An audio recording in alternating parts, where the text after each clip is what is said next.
สังขารจะสาสวยต้องหมั่นคัดสีคนจะดีต้องหมั่นฟังเทศน์อยากเป็นคนวิเศษต้องสร้างเหตุแห่งความดีขอน้อมบูชาพระรัตนตรัยอันเป็นที่พึ่งสูงสุดในชีวิตขอถวายความเคารพพระมหาเถรานุเถระเจ้าจุตนจุองค์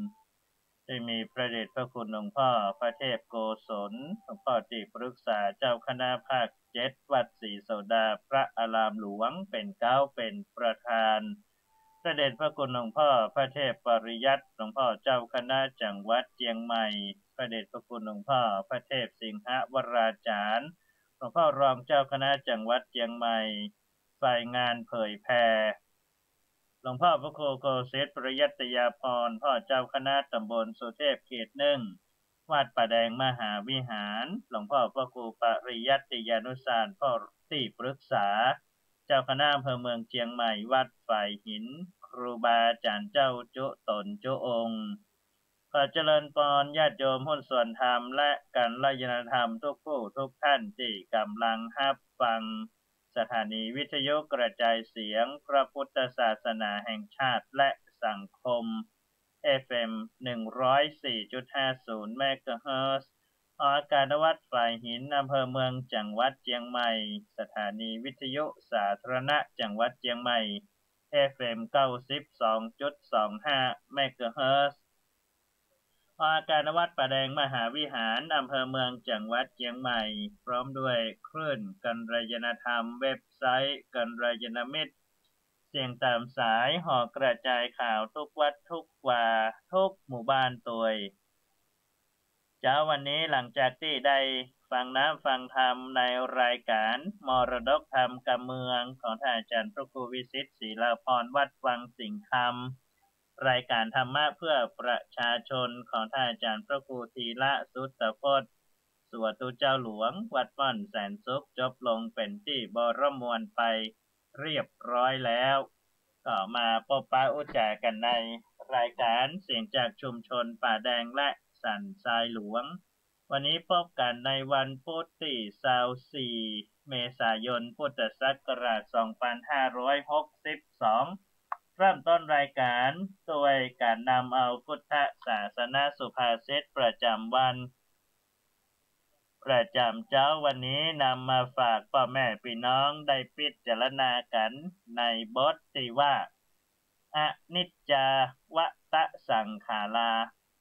อนิจจาวัฏสังขาราแปลว่าสังขารทั้งหลายไม่เที่ยงหนอสังขารทั้งหลายบ่เที่ยงหนอสังขารก็หมายถึงตัวตนของเขาและตัวตนของมนุษย์และสรรพสัตว์ทั้งหลายมันบ่เที่ยงบ่มั่นเนื่องจากว่ามันมีการเปลี่ยนแปลงเกิดขึ้นปรวนแปรในท่ามกลางและก็ดับไปหมดไปเป็นอย่างนี้ในวัฏสงสารทุกสิ่งทุกอย่างไม่จีรังยั่งยืนมีเกิดก็มีแก่มีเจ็บก็มีตายเป็นต้นเกิดแก่เจ็บตายก็เป็นความอนิจจังแก่สังขารมนุษย์และสรรพสัตว์ทั้งหลายเมื่อเรารู้ว่ามันบ่เที่ยงบ่มั่นมีการเปลี่ยนแปลงก็ตั้งอยู่ในความไม่ประมาทบ่ประมาทในสังขารในวัยยะสังขารมันเปลี่ยนแปลงเพราะฉะนั้นโรคภัยไข้เจ็บก็มีเป็นธรรมดาปรวนแปรในท่ามกลางเพราะเรารู้ว่ามันบ่เที่ยงบ่มั่นก็รีบทำในสิ่งที่เป็นประโยชน์สิ่งที่เป็นคุณงามความดีสิ่งที่สร้างเป็นบุญเป็นกุศลเอาไว้นักๆเพื่อที่ในโลกเบื้องหน้าจะได้เอาบุญกุศลนั้นไปเติมไปกำให้ไปสู่สัมปริภพที่ดีหรือโลกปัจจุบันก็ให้มีความดีงามเกิดขึ้นในตนตัวแห่งเราอันนี้คือการตั้งอยู่ในความบ่ประมาทตามคำสอนแห่งพระบรมสัมมาสัมพุทธเจ้าก็นำมาฝากเป็นพุทธศาสนาสุภาษิตในเจ้าวันนี้กรมอุตุนิยมวิทยาได้พยากรณ์อากาศ24 ชั่วโมงตั้งหน้าว่าประเทศไทยตอนบนจะมีอากาศร้อนและร้อนจัด โดยยังคงมีฝนฟ้าคะนองและลมแรงเป็นบางแห่งในบริเวณภาคเหนือภาคตะวันออกเฉียงเหนือภาคกลางภาคตะวันออกขอให้พ่อแม่พี่น้องได้ดูแลสุขภาพเนื่องจากสภาพอากาศที่ร้อนควรหลีกเลี่ยงกิจกรรมกลางแจ้งระวังอันตรายที่เกิดจากลมกระโชกแรงควรจะอยู่ห่างจากต้นไม้ใหญ่สิ่งปลูกสร้างป้ายโฆษณาที่แบบแข็งแรงนะในช่วงวันที่26ถึงวันที่28เมษายนนี้ประเทศไทยตอนบนจะมีพายุฤดูร้อนเกิดขึ้นโดยจะมีลักษณะเป็นพายุฝนฟ้าคะนองลมแรงลูกเห็บตกในบางพื้นที่เพราะนั้นต้องระวังตั้งแต่วันที่26ถึงวันที่28นะจะมีฝนฟ้ามีลมเนื่องจากว่าบริเวณความกดอากาศต่ำจากความร้อนได้ปกคลุมภาคเหนือภาคอีสานตอนบนลักษณะเช่นนี้จะทำให้บริเวณประเทศไทยตอนบนมีอากาศร้อนและร้อนจัดประกอบกับมีลมใต้และลมตะวันออกเฉียงใต้ปกคลุมภาคเหนือตอนล่มภาคอีสานภาคกลางภาคตะวันออกก็จะทำให้มีบริเวณดังกล่าวเนี่ยมีฝนฟ้าคะนองมีลมแรงส่วนภาคใต้นั่นก็มีฝนตกต่อเนื่องนะสำหรับภาคเหนือเจ้าวันนี้ถึงเจ้าวันพรุ่งนี้อากาศร้อนอุณหภูมิสูงสุดอยู่ที่37ถึง42องศาแต่ว่าจะมีฝนฟ้าคะนอง20%ของพื้นที่เชียงใหม่ลำพูนลำปางพะเยาแพร่น่านอุตรดิตถ์คือตั้งแต่ภาคเหนือตอนบนภาคเหนือตอนลุ่มเพราะฉะนั้นพ่อแม่พี่น้องก็ต้องระมัดระวังกัน 2-3 วันมานี้จังหวัดเชียงใหม่ของเราหลายพื้นที่หลายอำเภอก็เจอพายุฤดูร้อนมีลูกเห็บตกมีลมกระโชกแรงเกิดความเสียหายหลายพื้นที่ด้วยกันอันนี้ฮ้องว่าภัยธรรมชาติภัยธรรมชาติมันเป็นเช่นนี้นั้นพ่อแม่พี่น้องผู้ส่วนธรรมทั้งหลายก็ต้องดูแลสุขภาพโดยเฉพาะในช่วงอากาศตอนกลางวันจะร้อนจัดเนี่ยเปิดมาเฮือกินน้ำเย็นต่อได้นักก็อุณหภูมิในร่างกายกับอุณหภูมิภายนอกมันจะแตกต่างกันก็จะเกิดฮิสโตรกเกิดโรคชนิดหนึ่งที่เรียกว่าช็อกอันนั้นถึงอันตรายแก่ชีวิตได้เนอะก็ต้องระมัดระวังดูแลสุขภาพร่างกายกันตัวคำวัดประจำวันในเจ้าวันนี้นำเสนอคำว่าเวทนาเวทนานี่มากู้กันเลยละมากู้กันกับความไม่สบายเวทนาแปลว่าความเสวยอารมณ์เวทนาในกรรมวัดทางพระพุทธศาสนาหมายถึงการรับรู้อารมณ์หรือสิ่งที่มากระทบหรือสัมผัสทางอายตนะต่างหลายอย่างเช่นตาหูจมูกลิ้นกายใจได้แก่ความเย็นความร้อนความอ่อนความแข็งก็จะเกิดความรู้สึกกระทบสัมผัสนั้นแบ่งออกเป็น3อย่างคือมีความรู้สึกว่าสุขดีใจเบิกบานความรู้สึกว่าตกเสียใจบ่สบายความรู้สึกเฉยๆคือบ่สุขบ่ตกบ่ดีใจบ่เสียใจเป็นต้นนั้นเวทนาเกิดขึ้นได้กับทุกคนแต่ว่าจะอยู่กับเวทนาได้อย่างไรอันนี้อยู่ที่แต่ละคนจะมีสติกำกับมากน้อยเพียงไหนรู้เท่าทันเวทนาการเสวยอารมณ์เหล่านี้เมื่อมีสิ่งที่มากระทบตาหูจมูกลิ้นกายใจกระทบตาก็เสวยอารมณ์ที่ชอบที่บ่ชอบที่เฉยๆหูตาลิ้นก็เช่นเดียวกันกระทบกายก็เช่นเดียวกันเพราะนั้นต้องรู้เท่าทันเวทนาเป็นหนึ่งในอารมณ์แห่งวิปัสสนากรรมฐานอยู่ในกายเวทนาอยู่ในจิตตเวทนาเป็นต้นอันนี้ก็เป็นกรรมวัดประจำวันนำมาฝากพ่อแม่พี่น้องได้พิจารณากันในกรรมทางพระพุทธศาสนา8:12 นาทีแล้วก็นำเข้าสู่เรื่องราวของจันทคาตชาดกเพราะว่าวันพรุ่งนี้อาตมาภาพมีศาสนกิจในตอนเช้าวันพรุ่งนี้ตอนเช้าเพลินที่วัดมีงานแล้วก็ ตรงกับเวลาในการทำรายการก็เช่นเคยเราเป็นรายการสดไม่ได้บันทึกเทปไม่ได้บันทึกเทปไม่ได้ทำการบันทึกเสียงไว้เพราะฉะนั้นเวลาเจอกันก็เป็นรายการสดรายการที่จัดรายการอู้จากันในเรื่องราวจะชาดกทางพระพุทธศาสนาจันทคาชาดกก็เล่าต่อเนื่องกันแล้วก็กระท่อนกระแท่นกันเป็นบางครั้งเพราะว่ามีงานตรงกับเวลาที่ทำรายการก็ต้องเลือกเอาอย่างใดอย่างหนึ่งเช่นเดียวกันเมื่อตะวันนี้อาตมาภาพได้เล่ามาถึงตอนที่พระโพธิสัตว์ของเฮาได้อภิเษกสมรสกับเจ้าหญิงเตวทิลังกาแล้วก็ได้เสวยราชสมบัติในเมืองอินทปัตนครเมื่ออยู่มาเมินเหิงนั้นพระองค์ก็ได้เกิดตังหาปิตามารดาและก็พระเชษฐาก็ได้อู้จากับพระมเหสีเตวทิลังกาว่าบัดนี้ก็จากบ้านจากจองมาเมินแล้วก็ควรจะไปเยี่ยมพ่อแม่เป็นจะได้อ้ายเป็นจะได้ญาติพี่น้องเป็นจะได้อันนี้เป็นห้องว่าการเกิดตังหากันเจ้าหญิงเตวทิลังกาซึ่งเป็นมเหสีก็บอกว่าโอ้ถ้าเจ้าพี่จะไปหม่อมฉันก็ขอติดตามตัวไปทั้งสองพระองค์จึงได้ไปกราบทูลต่อพระราชบิดาคือพระเจ้าพรหมจักรพรรดิและกับพระมเหสีว่าอยากจะขอพระราชานุญาตไปเยี่ยมพ่อแม่แล้วก็พระเชษฐาที่เมืองกาสีพระราชาก็ได้ตรัสถามว่าแล้วจะไปจะได้ลูกนี่ด้วยความเป็นห่วงเป็นใยก็บอกว่าจะไปตั้งเรือหรือตั้งบกทั้งสองพระองค์คือพระโพธิสัตว์และพระมเหสีก็บอกว่าอยากจะไปตั้งน้ำมีเหือหรือยังบ่มีเหือเตื้ออันก็เอาต่อเหือสำเปาลำใหญ่เสร็จแล้วก็เอาเครื่องราชบรรณาการรวมไปถึงเข้าของเครื่องใจไม้สอยต่างๆเป็นของฝากใส่เหือสำเปาไปตัวเมื่อได้เลิกยามดีทั้งสองพระองค์พร้อมด้วยบรรดานางสนมบรรดาไพร่พลทั้งหลายก็ได้ออกเดินทางจากเมืองอินทปัตนคร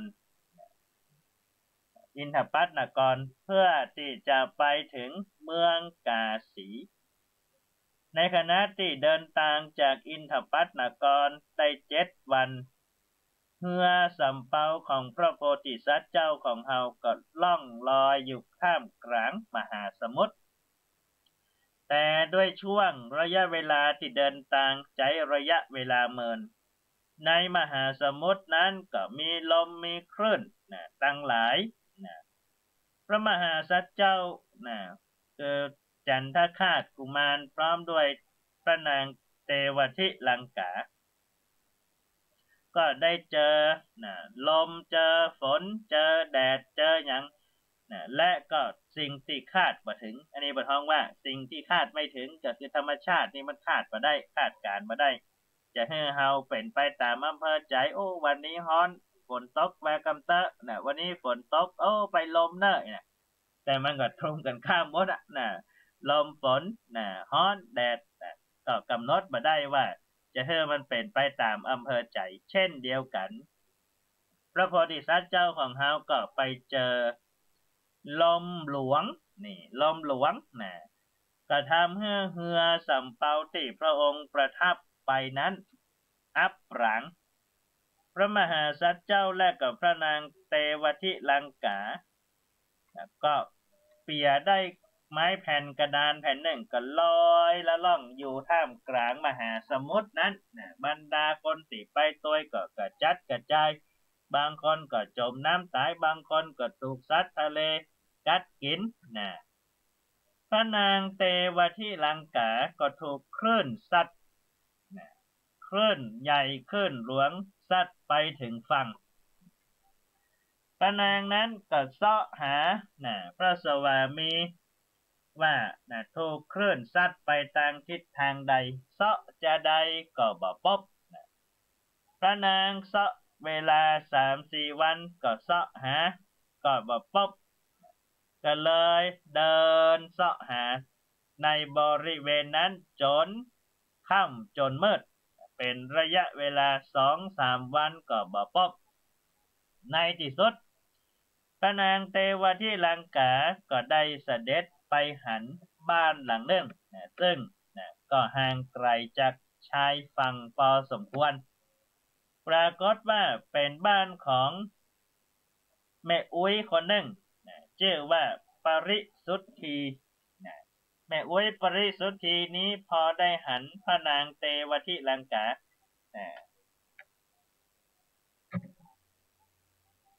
ก็ได้เอิ้นไปว่าเป็นภายมาจากไหนพระนางเทวทิลังกาก็ได้ตรัสออกไปว่าคุณยายข้าเจ้านี้ถูกลมหลวงปัดเหือสำเปาเฮือขึ้นมาฝั่งนี้แล้วก็เตียวมาก็ได้มาพบคุณยายอยากจะขอพักอิดเหนื่อยสักคืนหนึ่งจะได้ก็คุณยายปริสุทธีนี่ได้พิจารณาหันรูปร่างลักษณะของพระนางก็เป็นที่เจริญใจมีจิตยินดีก็ได้ตกแต่งดาเข้าน้ำผ้าผ่อนต้นสบายพระนางได้ปัดถูได้เปลี่ยนได้เจ็ดถูทำความสะอาดที่ถูกน้ำทะเลปัดกระเซาะกระเซิงมาแล้วก็ถูกชะตานี่บนท้องว่าถูกชะตากัน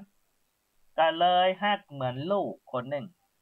พ่อแม่พี่น้องส่วนธรรมคนเฮานี้มันมีชะตาต้องกันถ้าชะตาต้องกันเมื่อใดก็เหมือนพี่เหมือนน้องเป็นพ่อเป็นแม่เป็นลุงเป็นป้าเป็นอาเป็นอ้าวเป็นลูกเป็นหลานนี่ชะตาต้องกันพระนางเทวทิลังกาก็อาศัยอยู่ในบ้านของแม่อุ้ยปริสุทธีปริสุทธีอยู่ฮั่นเมื่อกล่าวถึง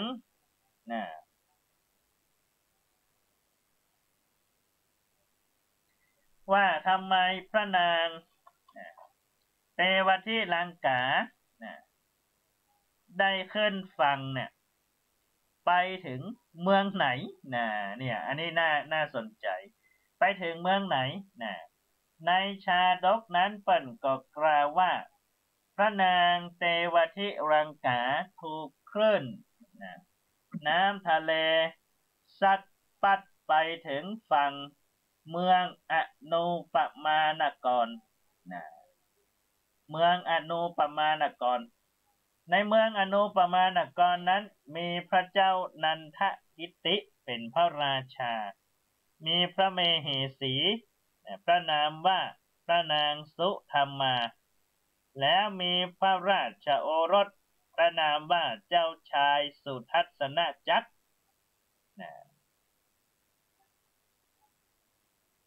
พระเจ้านันทกิตินั้นก็ได้ทรงปรึกษาหารือกับพระมเหสีสุธรรมาว่าบัดนี้โลกของเฮานั้นคือสุทัศนจักรนั้นก็เติบใหญ่ละวัยยะได้16 พระชันษาก็ควรจะมีกู้มีกิมจะได้ยกราชสมบัติให้แล้วเฮาจะเอาไผเจ้าหญิงเมืองใดลูกเศรษฐีคนไหนหรือไผผู้ใดที่จะเหมาะจะควรในการที่จะมาอภิเษกสมรสกับสุทัศนจักรโอรสของเฮาการหากู้หากิมการดูกู้ดูกิมให้ลูกนี่เป็นหน้าที่ของพ่อแม่ประการหนึ่งหาคู่ครองที่ดีให้กับบุตรธิดาเนี่ยเป็นหน้าที่ของพ่อแม่ไม่ใช่คลุมถุงชนแต่ว่าการพิจารณาว่าบางคนกันก็ดีกันก็นิสัยเข้ากันก็เป็นต้นเนี่ยพระนางสุธรรมาจึงได้กราบทูลต่อพระสวามีว่าถ้าพระพุทธเจ้าหันสมควรว่าพระราชธิดาของพระเจ้าธรรมขันตีซึ่งมีชื่อว่าพรหมจารีมีอายุก็เท่ากับลูกของเฮาแล้วก็มีลักษณะนิสัยใจคอ พระรูปโฉมที่งดงามควรแก่การจะไปสู่ขอมาเป็นมเหสีของสุทัศนจักรโอรสของเฮาพระราชาก็ได้ฟังปรึกษาหารือกันแล้วจึงได้ตรัสสั่งให้เสนาบดีมาเฝ้าแล้วรับสั่งให้มีพระราชสารไปทูลขอพระราชธิดาของพระเจ้าธรรมขันตีเสนาบดีก็ร่างราชสารเสร็จเรียบร้อยพระราชาพระเจ้านันทกิตติก็รับสั่งให้จัดเครื่องราชบรรณาการให้สมกับพระเกียรติสมกับเกียรติของพระนางพรหมจารีโดยการจัดให้มีทาสทาสีแม่โคงัวปูจ้างม้างัวควายอย่างละร้อยทองคำปันลิ่มแก้วมณี3 ดวงม้า4 ตัวพร้อมด้วยนางสนมคนใจเป็นเครื่องราชบรรณาการเมื่อตกแต่งเรียบร้อยก็โปรดให้นำลงในเรือสำเภาแล้วก็รับสั่งให้ราชทูต4 นายพร้อมด้วยบริวาร500 คนลงเรือสำเภาไปยังเมืองอนุราชราชธานีอนุราชนครนั่นแหละพ่อแม่พี่น้องหุ้นส่วนธรรมพระนางเตวทิลังกานั้นได้อาศัยอยู่กับแม่อุ้ยปริสุทธีแต่ว่าแม่อุ้ยก็อาศัยอยู่ในหมู่บ้านซึ่งก็มีผู้ใหญ่บ้านมีผู้ใหญ่บ้านผู้ปกครองบ้านปรากฏว่าลูกของผู้ใหญ่บ้านนั้นเกิดไปพิษเถียงกับคุณยายปริสุทธีผู้ใหญ่บ้านหันว่าพระนางเตวทิลังกาอยู่ในบ้านของคุณยายก็จะไปหาเรื่องในวันนั้นจึงได้ไปกราบทูลต่อพระราชาคือพระเจ้านันทกิตติว่าข้าแต่มหาราชลูกสาวของยายปริสุทธีนั้นหน้าตาฉแหลมแช่มช้อยเหมือนเทพธิดาพระเจ้านันทกิตติได้ฟังอย่างนั้นก็ทรงนิ่งเสียแต่ว่าในเมืองอนุปมานครนั้นก็มีเศรษฐีชื่อว่าโควัตถิซึ่งกำลังเฝ้าพระราชาอยู่ได้ยินผู้ใหญ่บ้านมากราบทูลทีแรกว่าจะมากราบทูลเรื่องการพิษเถียงกันเพราะว่าทุกสิ่งอย่างนั้นอยู่ที่พระราชาเป็นคนตัดสินความเมื่อโควัตถเศรษฐีโควัตถิเศรษฐีได้ยินเรื่องราวว่าผู้ใหญ่บ้านไปฟ้องว่าคุณยายลูกของตัวเก่ากับคุณยายไปทะเลาะพิษเถียงกันก็เลยนำความนี้ไปเล่าให้คุณยายปริสุทธีฟังคนเฒ่าอยู่คนเดียวก็กลัวพระราชอาญากลัวว่าพระราชาจะมาเอาเตวทิลังกาไปโดยจึงได้เอาพระนางเตวทิลังกาไปฝากไว้กับลูกสาวของโควัตถิเศรษฐีนั่นแหละเมื่อราชทูต4 นายติดอัญเชิญพระราชสารเครื่องบรรณาการไปถึง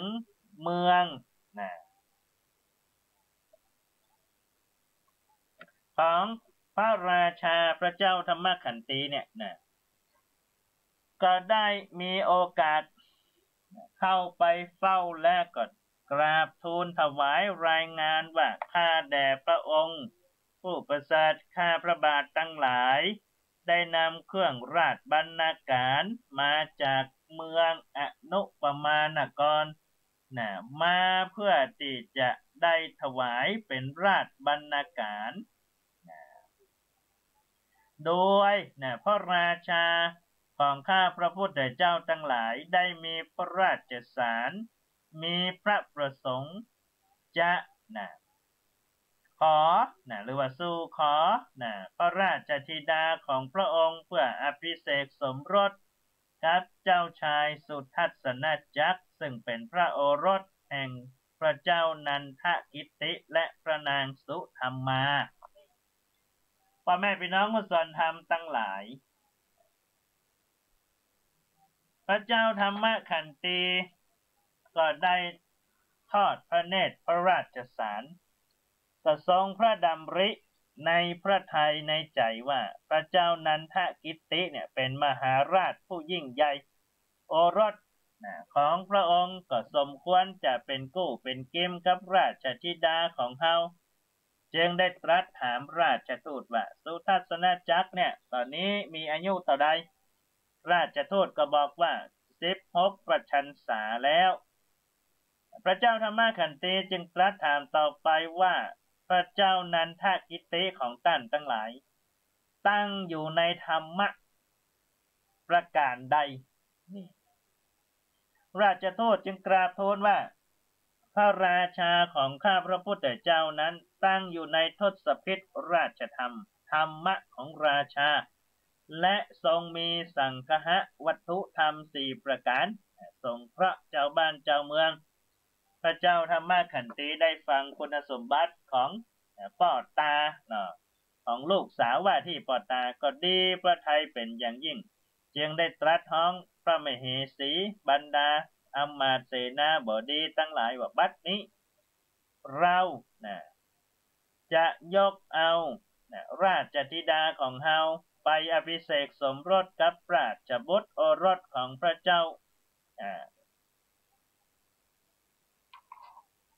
นันทกิตติแห่งอนุปมาณกรท่านทั้งหลายก็จงช่วยกันตั้งแต่งดาเฮือสำเภา500 ลำพร้อมด้วยเครื่องราชบรรณาการแล้วก็นำพาพระราชธิดาของเฮาพร้อมด้วยนางสนมตั้งหลายพากันไปยังเมืองอนุปมาณกรนี่พ่อแม่พี่น้องส่วนธรรมเรื่องราวจะเป็นจะใดอันนี้เป็นช่วงที่พระนางเตวทินางกาพระมเหสีของพระโพธิสัตว์เจ้าของเฮาจันทคาตราชกุมารได้พลัดพรากจากกันแล้วก็ได้ถูกคลื่นซัดมายังเมืองอนุปมาณกรไปอยู่กับคุณยายปริสุทธีเหตุการณ์ก็เกิดขึ้นบุพกรรมจะเป็นจะใดต้องติดตามท่าดาฟังกันต่อไปในวันศุกร์พรุ่งนี้ขออนุญาตลาคิด1 วันนี้เวลาเสี่ยงแล้วอาตมาภาพต้องนำรายการจากพ่อแม่พี่น้องส่วนธรรมไปก่อนเนื่องจากว่ามีศาสนกิจในช่วงเช้านี้ขอความสุขสวัสดีจงบังเกิดมีแด่ทุกท่านขอเจริญพร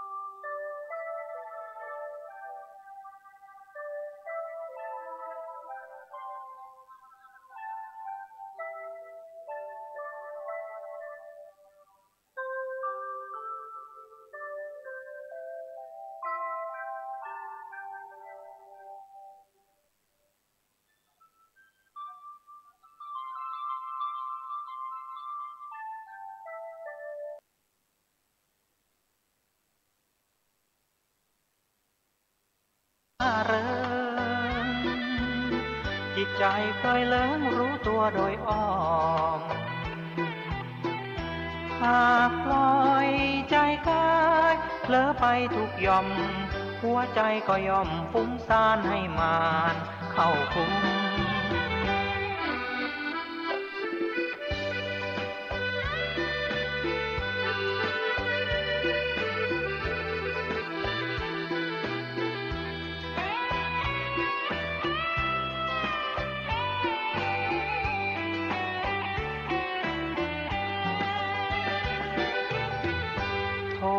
สังโทโสโมโหโมหังกำหนดไว้นะสติคอยคุ้ม กำหนดใจและกายมิใช่เดาสุ่มสติคอยคุมรู้ตัวทั่วพร้อมสติกลับมาปัญญาร่าเริงจิตใจเคยเลิงรู้ตัวโดยอ้อมหากปล่อยใจกายเผลอไปทุกย่อมหัวใจก็ย่อมฟุ้งซ่านให้มานเข้าคุม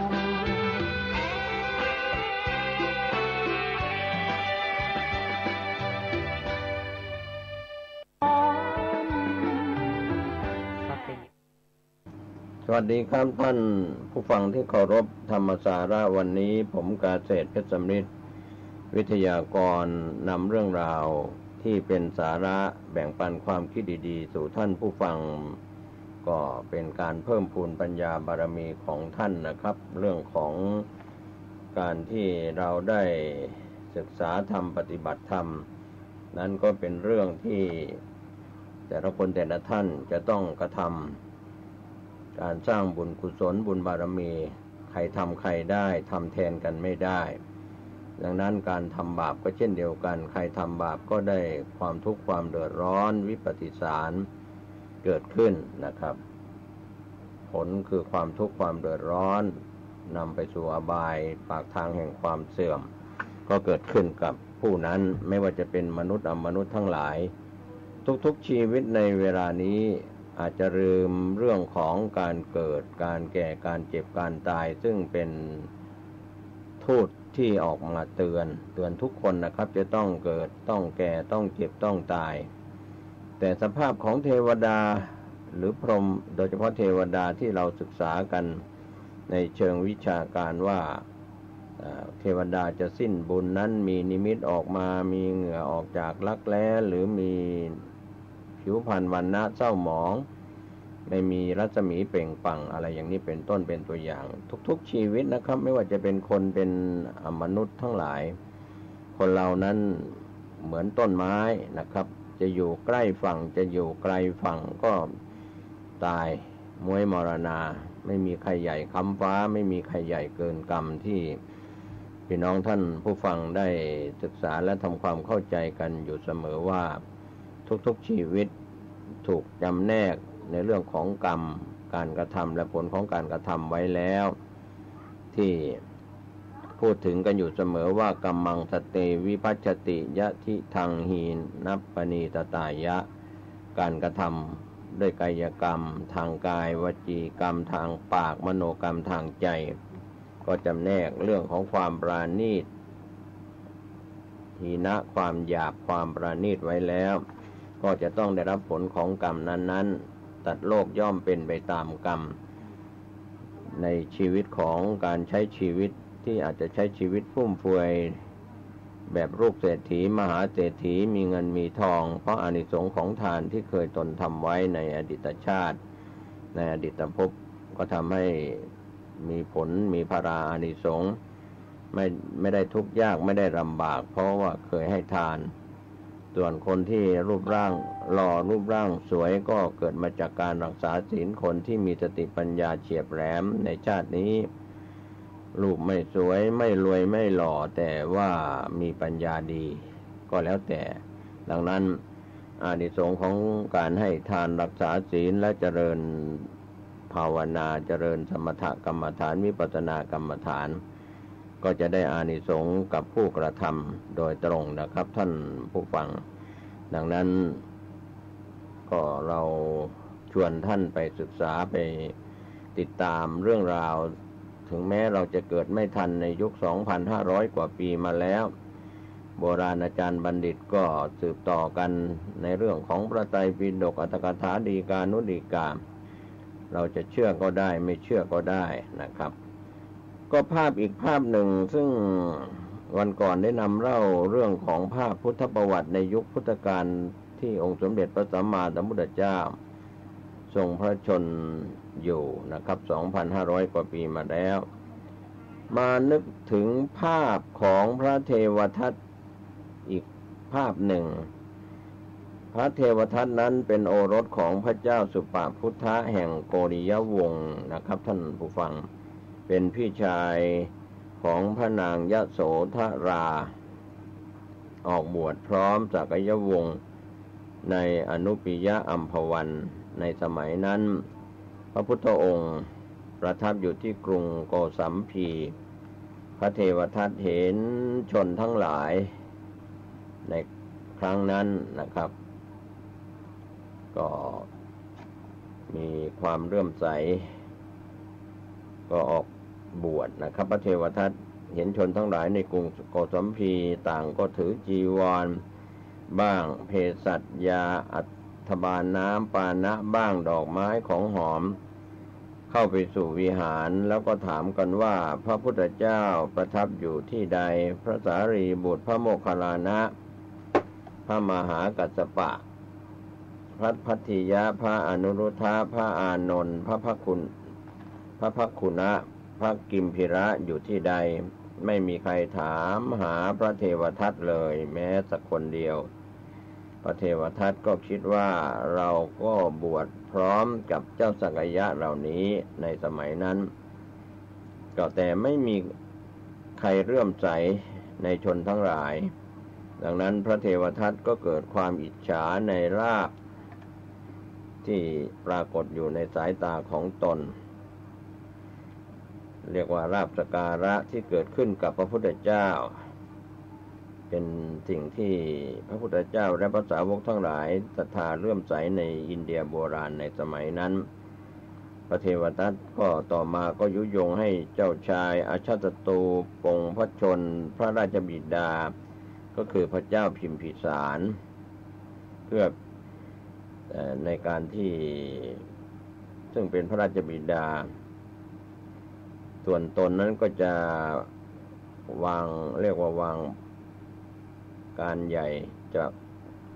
ปรงพระชนพระศาสดาพระสัมมาสัมพุทธเจ้าเมื่อเจ้าชายอาชาตตูได้เป็นพระราชาครองแผ่นดินแล้วพระเทวทัตก็ได้ให้พลธนูไปทำร้ายพระพุทธเจ้าแต่ก็ไม่สำเร็จกิ้งหินลงจากเขาคิจกูฏเพื่อให้ทัพพระองค์ก็มีเพียงพระบาทห่อด้วยพระโลหิตครั้งที่3ก็มอมเหล้าช้างหลวงนาลาคีรีแล้วปล่อยให้ปรีเข้าชนในขณะที่พระพุทธองค์ทรงออกรับอาหารบิณฑบาตในเมืองจากนั้นก็เข้าไปทูลขอปกครองสงฆ์เริ่มทำให้สงฆ์แตกแยกกันด้วยการยกตนเองแล้วก็ติดของตนไม่ยอมทำอุโบสถสังฆกรรมร่วมกับคณะสงฆ์พระพุทธองค์ก็ทรงตรัสห้ามถึง3 ครั้งพระเทวทัตทำอย่างไรก็ไม่สำเร็จทั้งเสียใจแค้นใจจนล้มป่วยลงเมื่อใกล้จะสิ้นชีวิตก็สำนึกในความผิดขอร้องให้ศิษย์พาไปเฝ้าพระพุทธเจ้าเพื่อขอขมาลาโทษขณะที่เดินทางถึงหน้าพระเชตวันมหาวิหารนะครับท่านผู้ฟังพอวางเตียงที่หามลงบนพื้นดินพระเทวทัตก็พยายามจะลุกขึ้นขณะที่วางเท้าลงเหยียบแผ่นดินเท้าทั้งสองก็จมลงในแผ่นดินพระเทวทัตจมลงโดยลำดับจากข้อเท้าถึงคอขณะที่คางจดพื้นดินพระเทวทัตก็เปล่งวาจาเป็นครั้งสุดท้ายว่าข้าพระองค์ขอถึงพระพุทธเจ้าพระองค์นั้นว่าเป็นที่พึ่งด้วยอานิสงส์แห่งการเปล่งวาจานี้ในอนาคตการภายภาคหน้าพระเทวทัตจะได้ตรัสรู้เป็นพระปัจเจกพุทธเจ้านามว่าอาทิตสระมีกระดูกเป็นสาระนะครับทำชั่วสักปานใดโจรกลับใจก็ยังสำนึกได้ที่ตะแลงแกงที่จะถูกประหารชีวิตในยุคอดีตจนถึงปัจจุบันนะครับก็คนเราทำผิดก็สำนึกผิดได้นะครับไม่ว่าจะเป็นใครหน้าไหนอย่างไรทุกชนชั้นทุกวรรณะดังนั้นชนชั้นที่ถือกันเอารัดเอาเปรียบอิจฉาริษยากันนะครับท่านผู้ฟังไม่ว่าจะเป็นใครจะเป็นบรรพชิตหรือชาวบ้านทุกชนชั้นทุกศาสนาในประเทศทั่วโลกใน100 กว่าประเทศนี้ก็มีทั้งคนรักคนชังคนรักเท่าผืนหนังคนชังเท่าผืนเสือ คนอิจฉาตาร้อนเห็นใครดีทนอยู่ไม่ได้แสดงความยินดีกับเขาไม่ได้อย่างนี้เป็นต้นก็ดูตัวอย่างจากพระเทวทัตนั้นเป็นมารกับพระพุทธองค์เห็นลาภสักการะที่เกิดกับพระสัมมาสัมพุทธเจ้ากับอริยสาวกสงฆ์ทั้งหลายศรัทธาเขาก็ประสาทะเลื่อมใสก็มีอติเลกลาภมากมายแต่ตนเองก็คิดจะเป็นใหญ่ก็จะปรงพระพุทธเจ้าก็ไม่สำเร็จกิ้งหินจากเขาคิจกูฏก็ไม่สำเร็จมอมเล่าช้างนาลาคิรีก็เพื่อต้องการจะให้ความเมานั้นทำร้ายพุทธเจ้าก็แพ้ภัยพุทธานุภาพก็ก่อนที่จะหมดอายุขัยตายจากโลกนี้ไปกรรมหนักแผ่นดินก็รองรับไม่ได้แม่ธรณีก็รับไม่ได้ก็สูบมาพระเจ้าพระเทวทัตไปสู่เวจีมหานรกก็สำนึกได้นะครับก่อนที่คางจะจมหายไปกับแผ่นดินไปสู่เวจีมหานรกก็สำนึกและขอขมาลาโทษขอถึงพระพุทธเจ้าเป็นที่พึ่งที่ระลึกทำให้มีการพยากรณ์ไว้ว่าต่อไปจะได้เป็นพระปัจเจกพุทธเจ้าฟังคำสอนของพระเทวทัตในอนาคตที่ชื่อว่าปัจเจกพุทธเจ้าว่าชื่อว่าอัฏฐิสระมีกระดูกเป็นสาระคือถวายกระดูกคางเป็นพระปัจเจกพุทธเจ้าใครทนฟังพระเทวทัตในอนาคตก็คงมีกลิ่นปากเหม็นเพราะว่าใช้พรุสวาทด่าพระพุทธเจ้าตำหนิติเตียนดังนั้นปัจจุบันเราหันกลับมามองดูครอบครัวสถาบันครอบครัวของชาวบ้านระหว่างพ่อแม่ลูกญาติสนิทมิตรสหายเพื่อนพ้องน้องพี่บางคนรักกันก็ว่าดีบางคนเกลียดกันชังกันอิจฉาตาร้อนกันก็ว่าไม่ดีเรียกว่าทำลายเป็นเวรีบุคคลเกิดขึ้นไม่มีอะไรเที่ยงแท้แน่นอนนะครับท่านผู้ฟังแม้แต่ในแวดวงของแต่ละศาสนาก็มีแม้แต่ในทางพระพุทธศาสนาแวดวงคณะสงฆ์หรือฝ่ายอุบาสกอุบาสิกาอย่างเช่นในประเทศไทยหรือในประเทศต่างๆก็มีนะครับที่เป็นฝ่ายบุญฝ่ายบาปฝ่ายสร้างเวรสร้างกรรมไม่ดีก็แล้วแต่ขอให้ท่านไปพิจารณากันนะครับไม่มีใครใหญ่เกินกรรมการกระทำดีก็จะได้รับผลเป็นความสุขความเจริญให้ทำกรรมชั่วก็จะได้รับผลเป็นความทุกข์ความเดือดร้อนอันนี้ก็เป็นภาพย้อนรอยไปในอดีตเรื่องของพระเทวทัตมีไปทางอบายไปทางเสื่อมทางต่ำก็คนที่ใกล้ชิดก็เรียกว่าคบคนพาลไปหาผิดนะครับก็ถือว่าเป็นเรื่องจริงนะครับพระเจ้าชาติศัตรูไปคบกับพระเทวทัตโดนยุให้รำตำให้รั่วไปฆ่าพระบิดาพระเจ้าพิมพิสารก็ตอนหลังกับจิตกับใจไม่ใช่บุญไปล้างบาปนะครับแต่ว่ากับจิตกับใจเป็นผู้อุปถัมภ์การสังคายนาครั้งที่หนึ่งในยุคสมัยอินเดียโบราณนั้นสังคายนาพระธรรมพระวินัยที่เป็นพระวินัยพระสูตรพระภิธรรมเป็นครั้งแรกด้วยบุญกุศลที่อุปถัมภ์นั้นพระเจ้าชาติศัตรูก็ไปสู่โลหะคุมพีนรกก็เป็นพระปัจเจกพุทธเจ้าเหมือนกันก็เป็นคบคนเช่นใดก็จะเป็นเช่นนั้นเรามองคนในปัจจุบันที่เราจะเป็นพี่เป็นเพื่อนเป็นน้องเป็นใครที่เราคบพระสมาคมเนี่ยเราเข้าไปคบคนเช่นใดก็จะเป็นเช่นนั้นก็หมายความว่าเขาก็จะพูดจะแสดงอากับกิริยาดีไม่ดีอิจฉาไม่อิจฉาเป็นคนดีเป็นคนไม่ดีเป็นนักเลงทั้งหลายที่ใครไม่เคยเป็นก็ไปเป็นเมื่อไปคบกับคนที่เป็นนักเลงคำว่านักเลงนั้นก็หมายถึงว่าหัวไม้เป็นนักเลงหัวไม้เป็นนักเลงที่ปรากฏอยู่ลูกหลานของท่านที่เป็นคนดีเกิดมาเป็นหญิงเป็นชายเมื่อไปคบคนเพื่อนที่เป็นนักเลงก็เป็นนักเลงไปด้วยไปคบบัณฑิตก็เป็นคนดีก็จะเป็นสีแก่ตัวคบคนชั่วก็พาตัวชิบหายอะไรทำนองนั้นนะครับท่านผู้ฟังนี่ก็เช่นเดียวกันพระเทวทัตพระเจ้าชาติศัตรูไปคบก็เป็นคนพาลไปด้วยตกอบายไปด้วยตัวอย่างหนึ่งภาพที่เรา มองในมุมกลับมาในยุคพุทธกาลก็คือภาพของพระสารีบุตร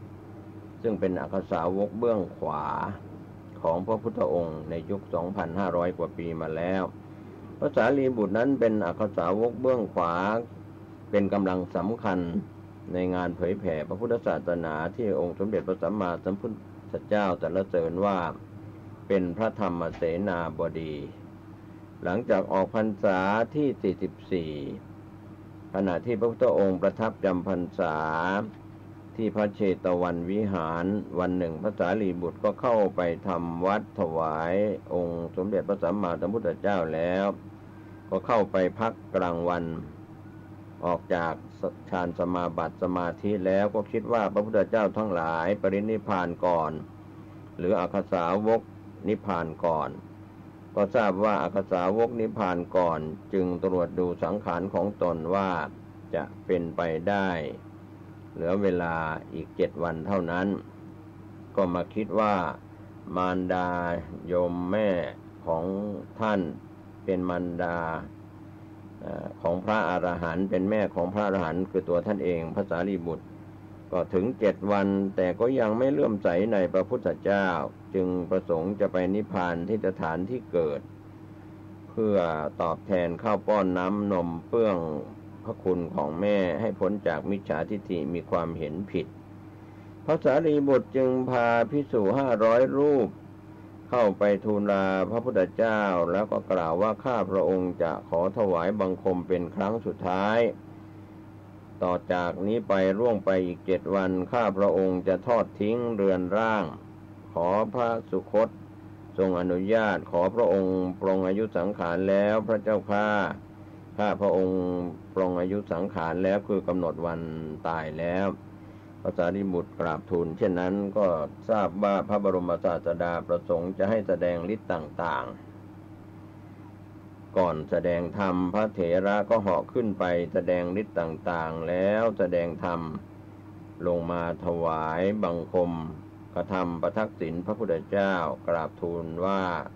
ถึงเวลาไปของข้าพระองค์แล้ว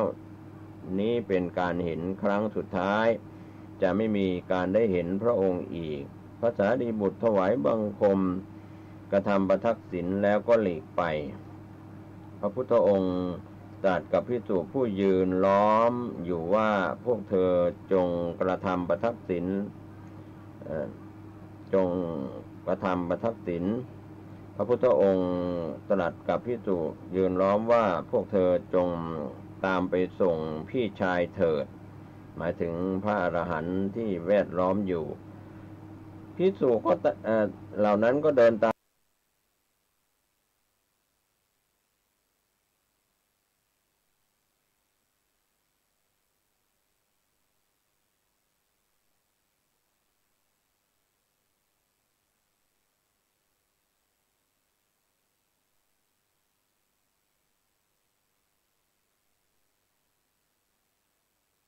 ไปส่งพระสารีบุตรถึงซุ้มประตู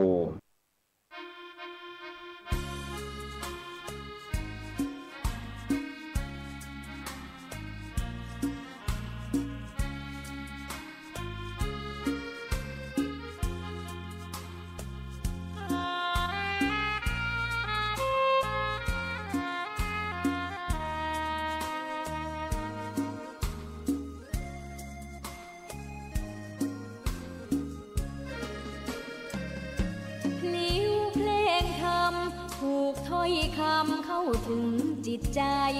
ฟังรายการวิทยุเสียงใสส่งถึงใจไปสู่ปลายนาสารธรรมน้อมนำมองพระศาสดา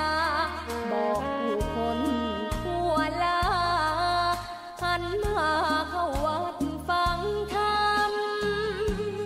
คลื่นเสียงนี้เป็นคลื่นธรรมะจากใจส่งถึงบ้านไกลบ้านไกลฟังได้สุขใจล้ำยามดึกดื่นค่ำคืนมีงานต้องทำเป็นคลื่นสารธรรมเน้นย้ำธร รรมะเพื่อนใจเสียงคลื่นธรรมบอกหลักธรรมให้คลายความเหงาฟังเสียงธรรมะเบาเบาบอกเล่าถึงคนบ้านไกลสื่อธรรมะบอกลดละละวางด้วยใจสื่อไปถึงสวงในเข้าใจหลักธรรมหลักดีลิ้วเพลงธรรมถูกสัมพันธ์จิตใจร่าเริงฟังสาระธรรมะบันเทิงรื่นเริงในชีวิตยามวันว่างเดินทางไปเยี่ยมสถานีนัดพบกันน้องพี่วันนี้วันดีวันเสาร์สวดมนต์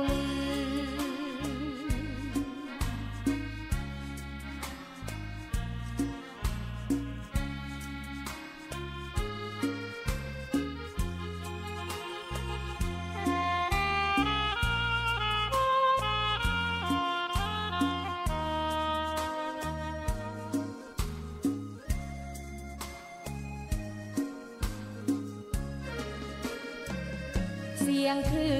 นธรรมบอกหลักธรรมให้คลายความเหงาฟังเสียงธรรมะเบาเบาบอกเล่าถึงคนบ้านไกลสื่อธรรมะบอกลดละละวางด้วยใจสื่อไปถึงสวงในเข้าใจหลักธรรมหลักดีถูกสัมพันธ์จิตใจร่าเริงฟังสาระธรรมะบันเทิงรื่นเริงในชีวิตยามวันว่างเดินทางไปเยี่ยมสถานีนัดพบกันน้องพี่วันนี้วันดีวันเสาร์สวดมนต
์เชิดชูเพราะท่านเป็นผู้กิเลสไม่มี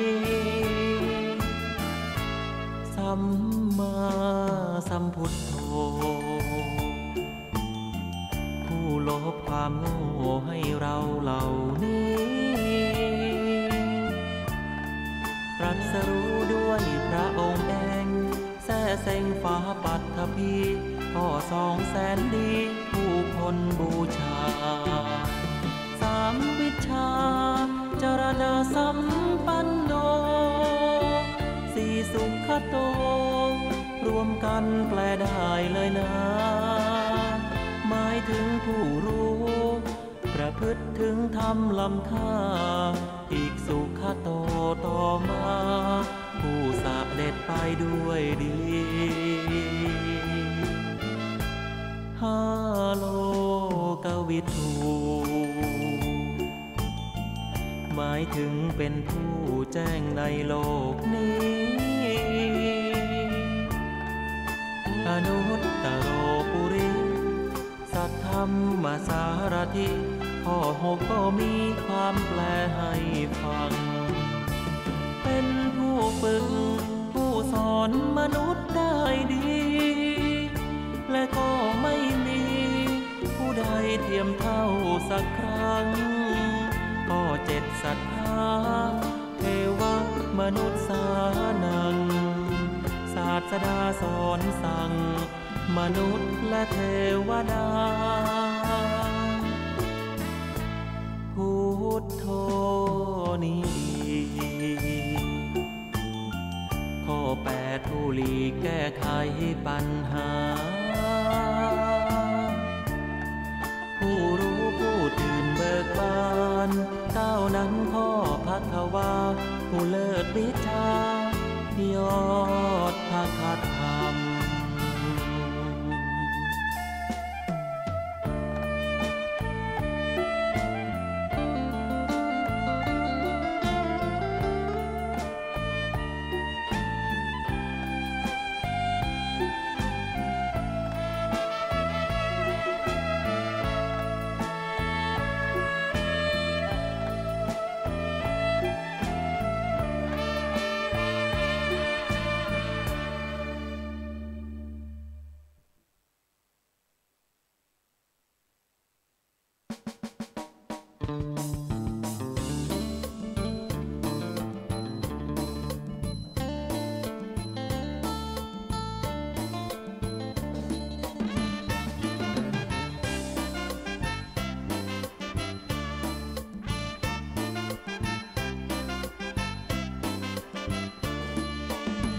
ปฏิกูลบำรุง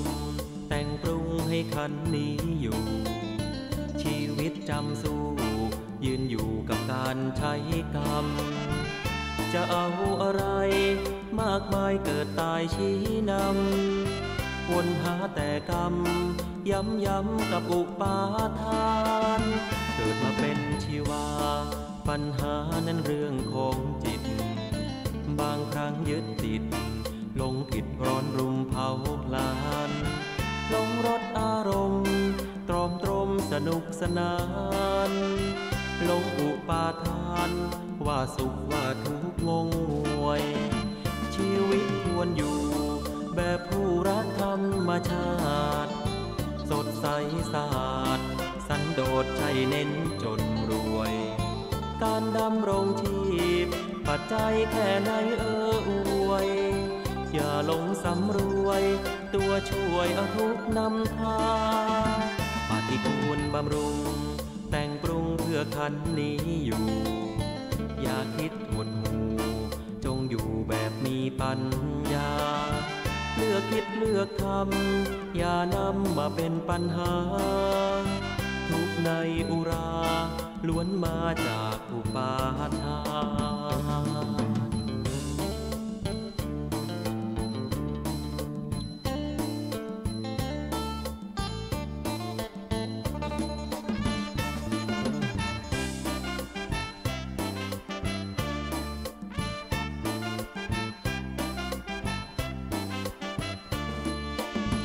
ปฏิกูลบำรุงแต่งปรุงให้ขันนี้อยู่ชีวิตจำสู้ยืนอยู่กับการใช้กรรมจะเอาอะไรมากมายเกิดตายชี้นำวนหาแต่กรรมย้ำกับอุปาทานเกิดมาเป็นชีวาปัญหานั้นเรื่องของจิตบางครั้งยึดติดหลงผิดร้อนรุมเผาพลานหลงรสอารมณ์ตรอมตรมสนุกสนานหลงอุปาทาน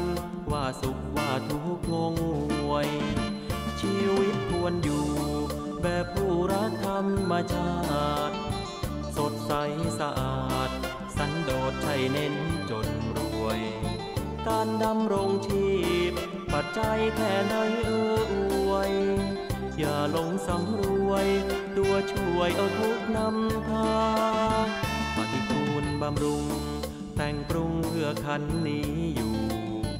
อย่าคิดหดหู่จงอยู่แบบมีปัญญา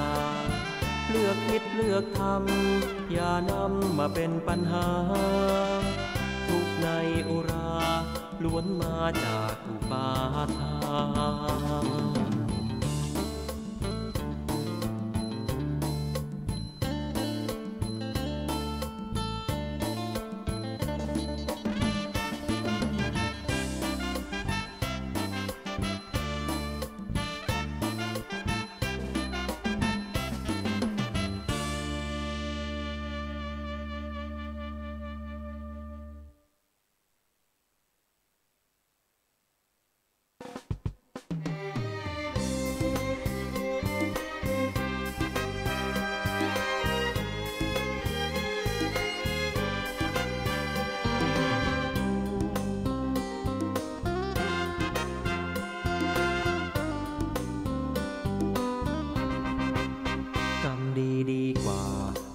นสืบสานกุศล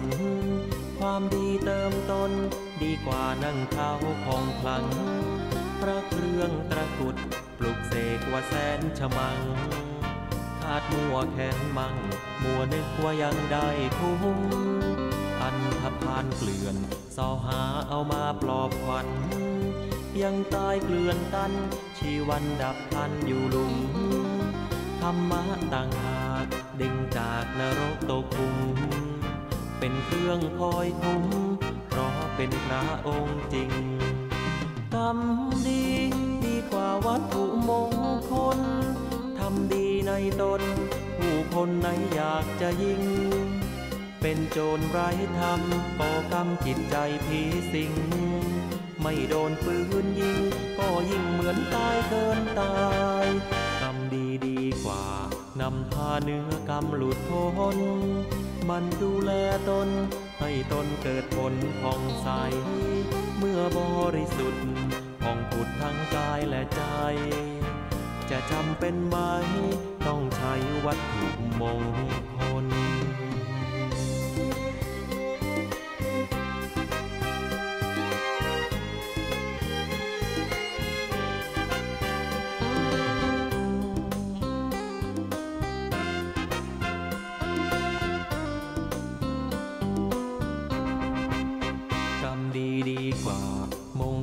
สืบสานกุศลความดีเติมต้นดีกว่านั่งเท้าของคลังพระเครื่องตะกรุดปลุกเสกว่าแสนฉมังคาดมัวแขนมั่งมัวนึกว่ายังได้คุ้มอันธพาลเกลื่อนสอหาเอามาปลอบขวัญยังตายเกลื่อนกันชีวันดับพลันอยู่หลุมธรรมะต่างหากดึงจากนรกตกคุมเป็นเครื่องคอยคุ้มเพราะเป็นพระองค์จริงทำดีดีกว่าวัตถุมงคลทำดีในตนผู้คนไหนอยากจะยิ่งเป็นโจรไร้ธรรมก่อกรรมจิตใจผีสิงไม่โดนปืนยิงก็ยิ่งเหมือนตายเกินตายกรรมดีดีกว่านำพาเนื้อกรรมหลุดพ้นมันดูแลตนให้ตนเกิดผลผ่องใสเมื่อบริสุทธิ์ผ่องผุดทั้งกายและใจจะจำเป็นไหมต้องใช้วัตถุมงคล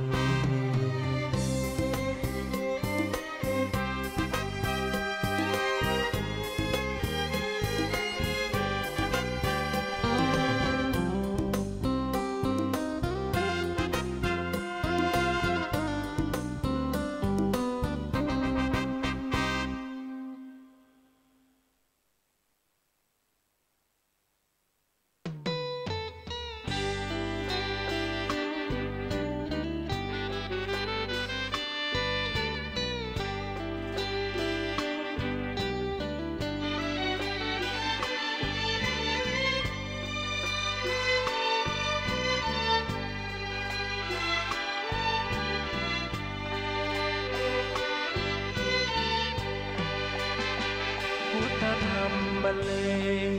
เป็นเพลงเพื่อชาวมวลชนชีวิตมืดมนสับสนจงมาฟังเพลงสิ่งร้ายๆ ในใจอย่าได้กลัวเกรงพุทธธรรมบรรเลงกำราบปราบให้ดับสูญขอยกพุทธธรรมน้อมนำใส่ในบทเพลงเศร้าเหงาวังเวงเอาเพลงสร้างสรรค์คำจุนฟังกันแล้วอย่ารอบอกต่อเป็นบุญขอให้ท่านคุณทั้งหลายบอกไปเถิดนาคำสอนพระองค์ 84,000 พระธรรมขันธ์ได้ทรงสร้างสรรค์เตือนใจไว้ทุกเวลาอย่าหลงมัวเมาจิตเฝ้าแต่ปรารถนารูปเวทนาสัญญาสังขารวิญญาณเห็นชัดพุทธคุณเหมือนบุญที่มาชวนเชิญสาระภาพเพลินชวนเชิญให้ทำเป็นทางฟังเอาไว้สดใสอุ่นใจเบิกบานพุทธธรรมตำนานท่องพุทธของพุทธองค์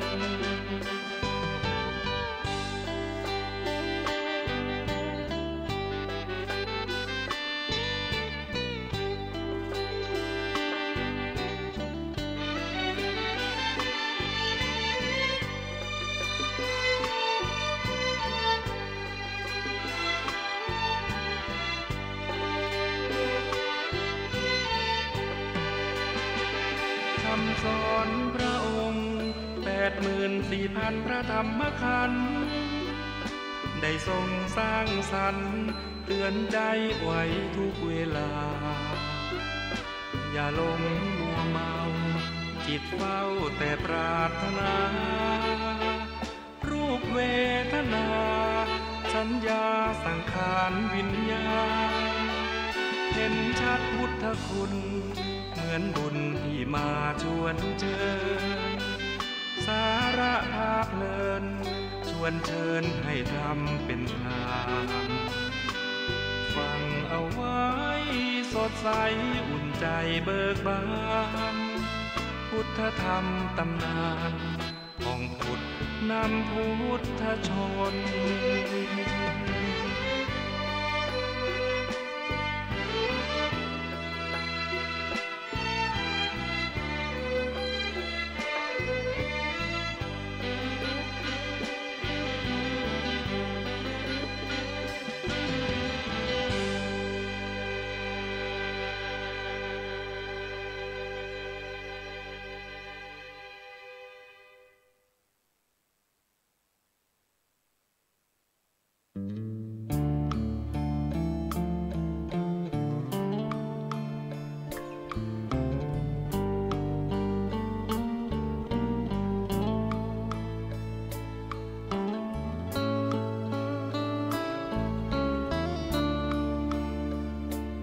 บวชใจ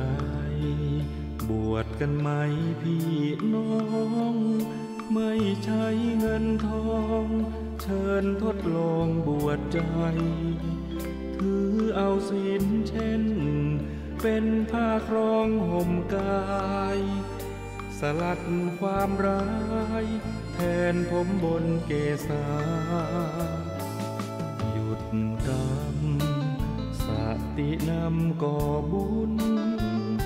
ปัญญาเจือจุนคอยเกื้อกูลอุรา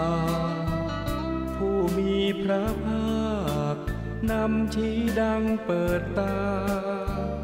หยุดหมกมุ่นหาลงแต่ทางมืดมนทำทั้งหลายมีใจเป็นหัวหน้ามีใจบัญชานำสู่ทางมรรคผลสำเร็จด้วยใจต่างบวชได้ทุกคนถึงภาระล้นบวชส่งผลอิ่มใจ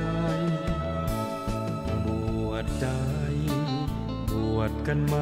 วันนี้ อย่ามัวรอรีลองสักทีรีบไวสมาธิจิตวันละนิดแจ่มใสทุกเพศทุกวัยเชิญบวชใจสร้างบุญ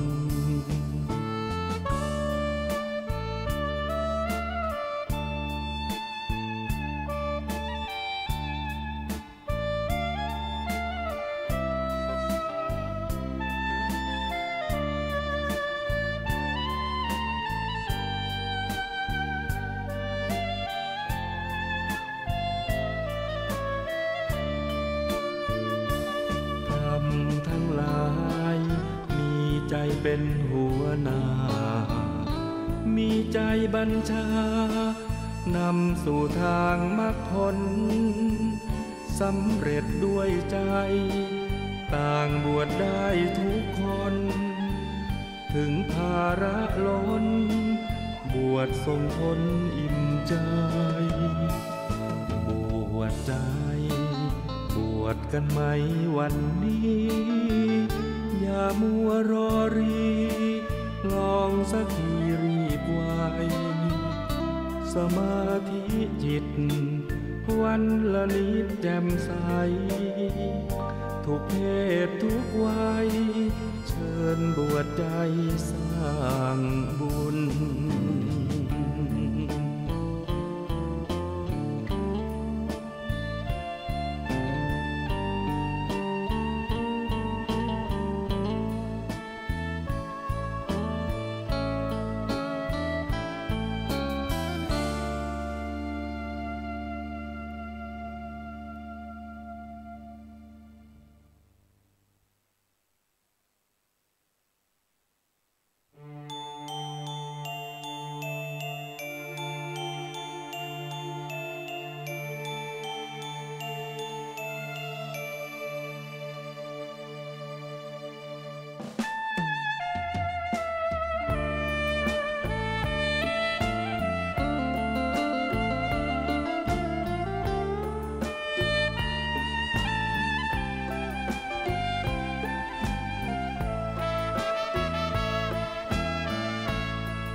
คุณเก้ามาบอกมาเล่าฟังเป็นความรู้ข้อหนึ่งคืออรหังบุคคลที่ควรเชิดชูเพราะท่านเป็นผู้กิเลสไม่มีสัมมาสัมพุทโธผู้ลบความโง่ให้เราเหล่านี้ตรัสรู้ด้วยพระองค์เองแท้เสงฟ้าปัตภีก็200,000 ดีผู้คนบูชา3วิชาจารณาสัมปันโน4สุขโตรวมกันแปลได้เลยนะหมายถึงผู้รู้ประพฤติถึงธรรมล้ำค่าอีกสุขโตต่อมาผู้เสด็จไปด้วยดีโลกวิทูหมายถึงเป็นผู้แจ้งในโลกนี้อนุตตโรปุริสัทธัมมาสารถิข้อ6ก็มีความแปลให้ฟังเป็นผู้ฝึกผู้สอนมนุษย์ได้ดีและก็ไม่มีผู้ใดเทียมเท่าสักครั้งข้อ7ศรัทธาเทวมนุษย์สานังศาสดาสอนสั่งมนุษย์และเทวดาพุทโธนี้ข้อ8ผู้หลีกแก้ไขปัญหา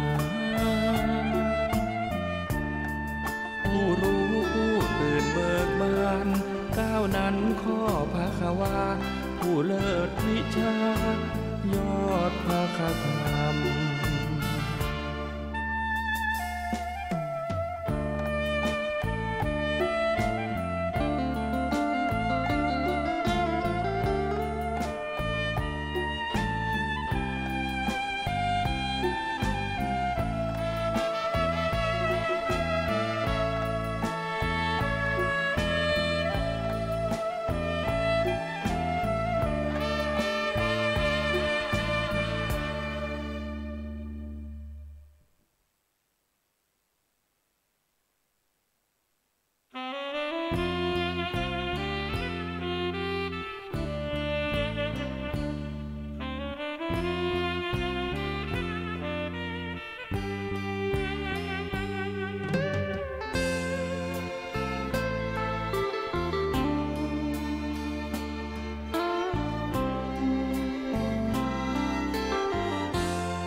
คน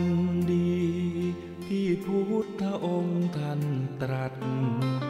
ชี้แจงแจ่มชัดคือคนสังคมต้องการจะอยู่ที่ไหนสังคมสดใสชื่นบานช่วยกิจการสังคมมนุษย์เจริญความดีทางของสัตบุรุษดีไม่เสื่อมทรุดคุณค่ามากมายเหลือเกินทุกยุคสมัยที่ใดใครก็ขอเชิ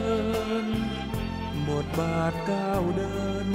สังคมมนุษย์ศรัทธาใช่แล้วคนใดอุดมคติสังคมเรานี้พร้อมใจเฝ้าปรารถนาเลิศศีลธรรมพร้อมความกตัญญูตา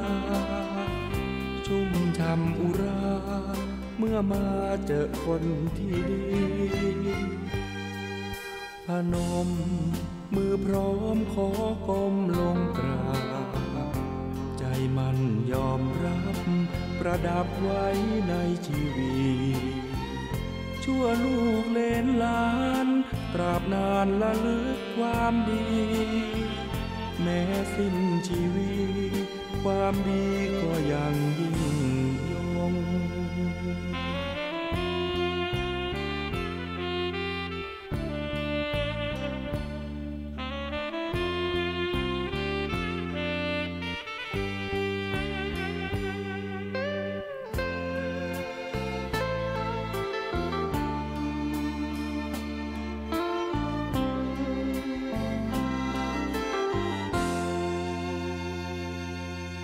พนมมือพร้อมขอก้มลงกราบใจมันยอมรับประดับไว้ในชีวิตชั่วลูกเลนหลานตราบนานละลึกความดีแม้สิ้นชีวิตความดีก็ยังยิ่งยง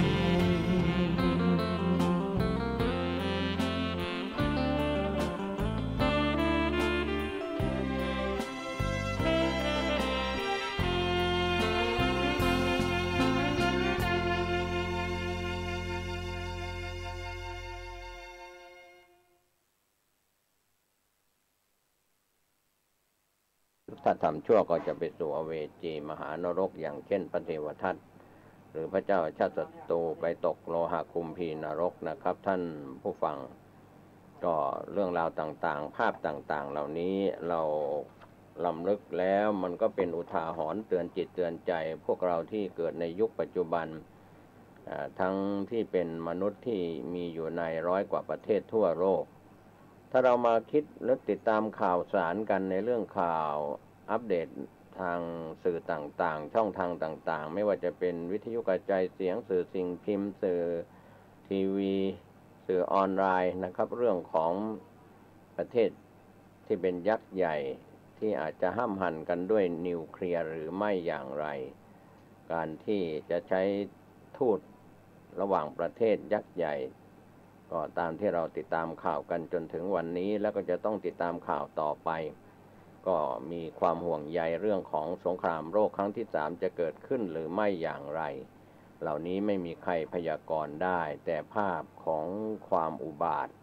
ที่จะเป็นส่วนของกรียุคในยุคปัจจุบันนี้ต่อไปในการภายภาคหน้าก็จะเข็นฆ่ากันด้วยอาวุธที่เรียกว่าสร้างด้วยน้ำมือของมนุษย์แล้วก็มนุษย์ก็จะล้มตายกันเป็นอันมากจะประเทศเล็กประเทศใหญ่ก็จะมนุษย์ก็จะถูกฆ่าตายกันในช่องทางต่างๆภาพเหล่านี้เราอาจจะยังไม่เห็นยังไม่เกิดขึ้นในยุคที่จะมีขึ้นในยุคต่อไปอนาคตข้างหน้าก็ไม่มีใครพยากรณ์ได้ก็ด้วยความวิตกกังวลใน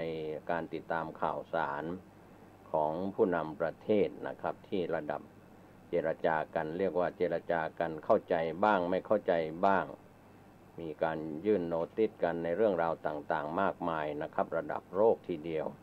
ถ้าเกิดเหตุที่จะต้องทะเลาะเบาะแว้งกันเป็นสงครามเป็นเรื่องราวที่เพราะเกิดจากไฟ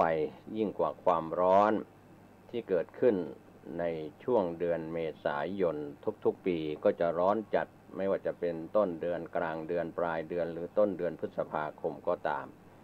ความร้อนอบอ้าวนั้นเกิดจากธรรมชาติแต่ว่าความร้อนในจิตใจที่ไม่ยอมกันอหังการมะมังการต่างๆนะครับก็ถือว่าเป็นอุทาหรณ์เราตั้งอยู่ในความไม่ประมาทกันนะครับจะเป็นใครเด็กผู้ใหญ่ทุกชนชั้นทุกวรรณะทุกประเทศทั่วโลกนะครับเราจะทำอะไรให้เกิดความสงบร่มเย็นด้วยเมตตาธรรมค้ำจุนโลกก็คือการไม่โกรธการที่เราจะทะเลาะเบาะแว้งกันจะเกิดสงครามจะทะเลาะกันนั้นเพราะความโกรธไฟคือโทสะคิไฟคือความโกรธก็เป็นเรื่องที่จะเกิดขึ้นหรือไม่ใครจะทำนายก็ไม่สามารถจะทำนายจะเป็นหมอดูหมอเดาหรือใครก็ตามแต่เหตุการณ์ที่เราติดตามข่าวสารกันในปัจจุบันนั้นก็จะสะท้อนให้เห็นว่าคนทำดีทำชั่วนั้นมีมาทุกยุคทุกสมัยมิใช่เฉพาะในยุคปัจจุบันหรือจะมีต่อไปในอนาคตอันใกล้นี้อย่างไรเราลองย้อนภาพไปในยุคสมัยพุทธกาลอีกครั้งหนึ่งนะครับวันนี้ก็อยากจะให้ท่านที่เคยไปชมภาพยนตร์หนังเรื่ององคุลิมานก็ดีอะไรก็ดีภาพเหล่านั้นเราจะเห็นว่าองคุลิมานนั้นเป็นโจรเป็นมหาโจรเพราะว่าถูกอาจารย์ที่เป็นความเรียกว่าเข้าใจผิดกลัวศิษย์จะฆ่าครูก็เลยทำให้เกิดเวรกรรมกับองคุลิมานเราไปนึกภาพไปย้อนรอยไปในยุคอดีต 2,500 กว่าปีในยุคพุทธกาลที่องค์สมเด็จพระสัมมาสัมพุทธเจ้าทรงพระชนม์อยู่นะครับท่านผู้ฟังองคุลิมานนั้นเดิมเชื่อว่าอหิงสกะเป็นบุตรของนางมันตานีซึ่งเป็นภรรยาของพระเจ้าประเสนที่โกศลนะครับเป็นลูกพระเจ้าแผ่นดินนะครับเกิดจากพระเจ้าประเสนที่โกศลราชาแห่งแคว้นโกศลในสมัยนั้นเวลาที่คลอดนั้นอาวุธต่างๆที่อยู่ในเมืองได้ปรากฏแสงลุกโพรงดั่งเปลวไฟแม้พระแสงหอกและพระแสงขันของพระเจ้าประเสนที่โกศลที่วางอยู่ใกล้แท่นบรรทมก็ปรากฏเช่นลักษณะเดียวกันก่อนเรื่องนี้พราหมณ์ปุโรหิตผู้เป็นบิดาทราบว่าบุตรของตนเกิดในฤกษ์ของดาวโจรนะครับก็ซึ่งในส่วนนี้ถ้าเราเป็นซึ่งนางมันตานีนั้นเป็นภรรยาของปุโรหิตนะครับซึ่งเป็นเรื่องที่เราจะเห็นได้ว่าพราหมณ์ปุโรหิตในยุคของพระเจ้าประเสนที่โกศลนั้นก็ถือว่าเป็นได้รับการยกย่องผู้เป็นบิดาพราหมณ์ปุโรหิตผู้เป็นบิดาของอหิงสกะนั้นก็ทราบเหตุการณ์ดีว่าบุตรของตนเกิดในฤกษ์ดาวโจร ก็รีบไปกราบทูลพระเจ้าประเสนที่โกศลว่าอาวุธเหล่านั้นลุกโผล่ขึ้นด้วยอำนาจแห่งทารกคือเด็กในภายหน้าทารกนี้จะเป็นโจรก็ทูลขอนำเอาทารกนั้นไปฆ่าแต่พระเจ้าประเสนที่โกศลห้ามมิให้กระทำเช่นนั้นผู้เป็นบิดาพราหมณ์ปุโรหิตก็ตั้งชื่อลูกชายเกิดใหม่ว่าอหิงสกกุมารแปลว่ากุมารผู้ไม่เบียดเบียนใครให้ตรงตามเลิกโจรดาวโจรนะครับก็ตั้งชื่อให้ตรงกันข้ามว่าไม่เบียดเบียนใครทั้งที่เป็นหิงสกะแปลว่าเบียดเบียนมีคำว่าอะใส่หน้าก็ไม่เบียดเบียนชื่อว่าอหิงสกะกุมารก็เป็นกุมารที่ไม่เบียดเบียนใครนะครับก็อุ่นใจในช่วงเด็กๆก็ยังไม่ปรากฏภาพเป็นโจรออกมาเมื่ออหิงสกะเจริญวัยบิดาได้ส่งไปศึกษาศิลปวิทยาอยู่กับอาจารย์ทิสาปาโมกข์ที่เมืองตะกัศิลานะครับฉะนั้นใครที่พูดถึงคำว่าเมืองตะกัศิลาในอินเดียโบราณนั้นมีจริงเป็นแหล่งศูนย์รวมการศึกษาเรียกว่าทิสาปาโมกข์อยู่ที่เมืองตะกัศิลาหนึ่งในนั้นอหิงสกะก็เป็นคนดีเชื่อฟังคำทุกอย่างกับอาจารย์ที่สอนที่เมืองตะกัศิลาก็เป็นที่รักของอาจารย์โดยเฉพาะบรรดาศิษย์อื่นๆก็พากันริษยานะครับท่านผู้ฟังหาทางที่จะให้อาจารย์และศิษย์แตกแยกกันทะเลาะเบาะแว้งกันก็กล่าวหากันว่าอหิงสกะนั้นคิดร้ายต่อพระอาจารย์ก็อาจจะหูเบาไปหรือไม่หลงเชื่อคำยุยงของศิษย์อื่นที่อิจฉาอหิงสกะก็หาทางท่านอาจารย์ก็หลงเชื่อแล้วก็หาทางที่จะกำจัดอหิงสกะซึ่งเป็นศิษย์โดยให้อุบายว่าเธอจงไปฆ่าคนให้ได้ 1,000 คนก่อนเธอจึงจะสำเร็จศิลปวิทยาอหิงสกะก็เชื่อคำของอาจารย์ถือว่าเป็นอาจารย์สอนส่วนใหญ่อาจารย์ผู้ฝึกมารยาทก็จะสอนไปในทางดีแต่ว่าไม่คิดว่าอาจารย์จะถ่ายทอดวิชาแล้วให้ไปฆ่าคนแล้วจึงจะได้ถ่ายทอดวิชาก็คิดว่าเป็นสิ่งที่จะได้เรียนสำเร็จศิลปวิทยาโดยอาจารย์บอกว่าให้ไปฆ่าคน 1,000 คนอหิงสกะนั้นเชื่อคำของอาจารย์ก็เข้าไปสู่ป่าในแคว้นโกศลสมัยนั้นนะครับท่านผู้ฟังถือดาบธนูซุ่มอยู่เพื่อสังหารชีวิตคนที่เดินทางผ่านไปมาแล้วก็ตัดเอานิ้วมือผู้ที่ตนสังหารไว้คนละนิ้วเพื่อจะได้ทราบว่าสังหารชีวิตมนุษย์ได้กี่คนแล้วก็นำมาร้อยคล้องคอไว้ชนทั้งหลายจึงขนานนามว่าองคุลิมานโจรตั้งแต่บัดนั้นเป็นต้นมาเรียกว่าโจรผู้มีนิ้วมือเป็นพวงมาลัยเรื่องนี้นะครับท่านผู้ฟังใกล้วันถัดมา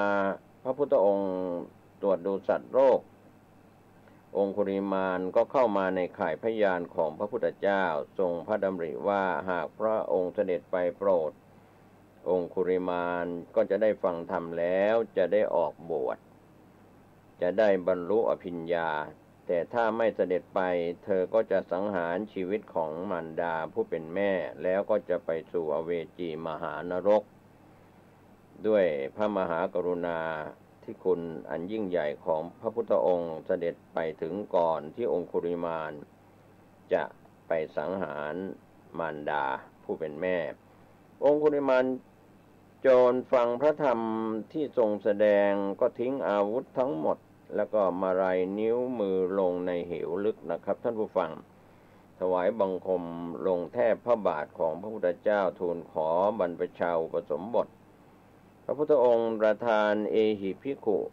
อุปสัมปทาเป็นภิกษุแล้วจากนั้นก็เสด็จจาริกไปในกรุงสาวัตถีก็มีพระองคุลิมานตามเสด็จ โดยพระองคุลิมานนั้นเป็นผู้มีความเพียรต่อมาก็ได้บรรลุเป็นพระอรหันต์องค์หนึ่งในยุคนั้นนะครับเรียกว่าโจรกลับใจกลายเป็นอรหันต์ก็เป็นเรื่องราวดูเหมือนเป็นเรื่องที่พระพุทธองค์ทรงแผ่ขายพยานก็ขาดอีก1 นิ้วคือนิ้วของมารดา999ขาดอีก1ก็จะครบ 1,000 นะครับที่เราได้เคยติดตามกันภาพเหล่านี้นะครับเป็นอุทาหรณ์เตือนใจเราคนในยุคปัจจุบันนะครับจะฆ่าพ่อฆ่าแม่ก็จะไปสู่อบายภูมิอย่างแน่นอนถ้าเราได้ติดตามข่าวสารพ่อแม่ที่เป็นผู้ให้เลือดให้เนื้อ DNA ของพ่อของแม่จะตั้งใจไม่ตั้งใจก็ตามนะครับปิตุฆาตมาตุฆาตนะโดยวัดป่าแดงมหาวิหารทรงกระจายเสียงจากเลขที่71หมู่ที่14บ้านใหม่ลังมอตำบลสุเทพอำเภอเมืองจังหวัดเชียงใหม่รหัสไปรษณีย์50200หมายเลขโทรศัพท์0818815690 052000636-7สวัสดีครับท่าน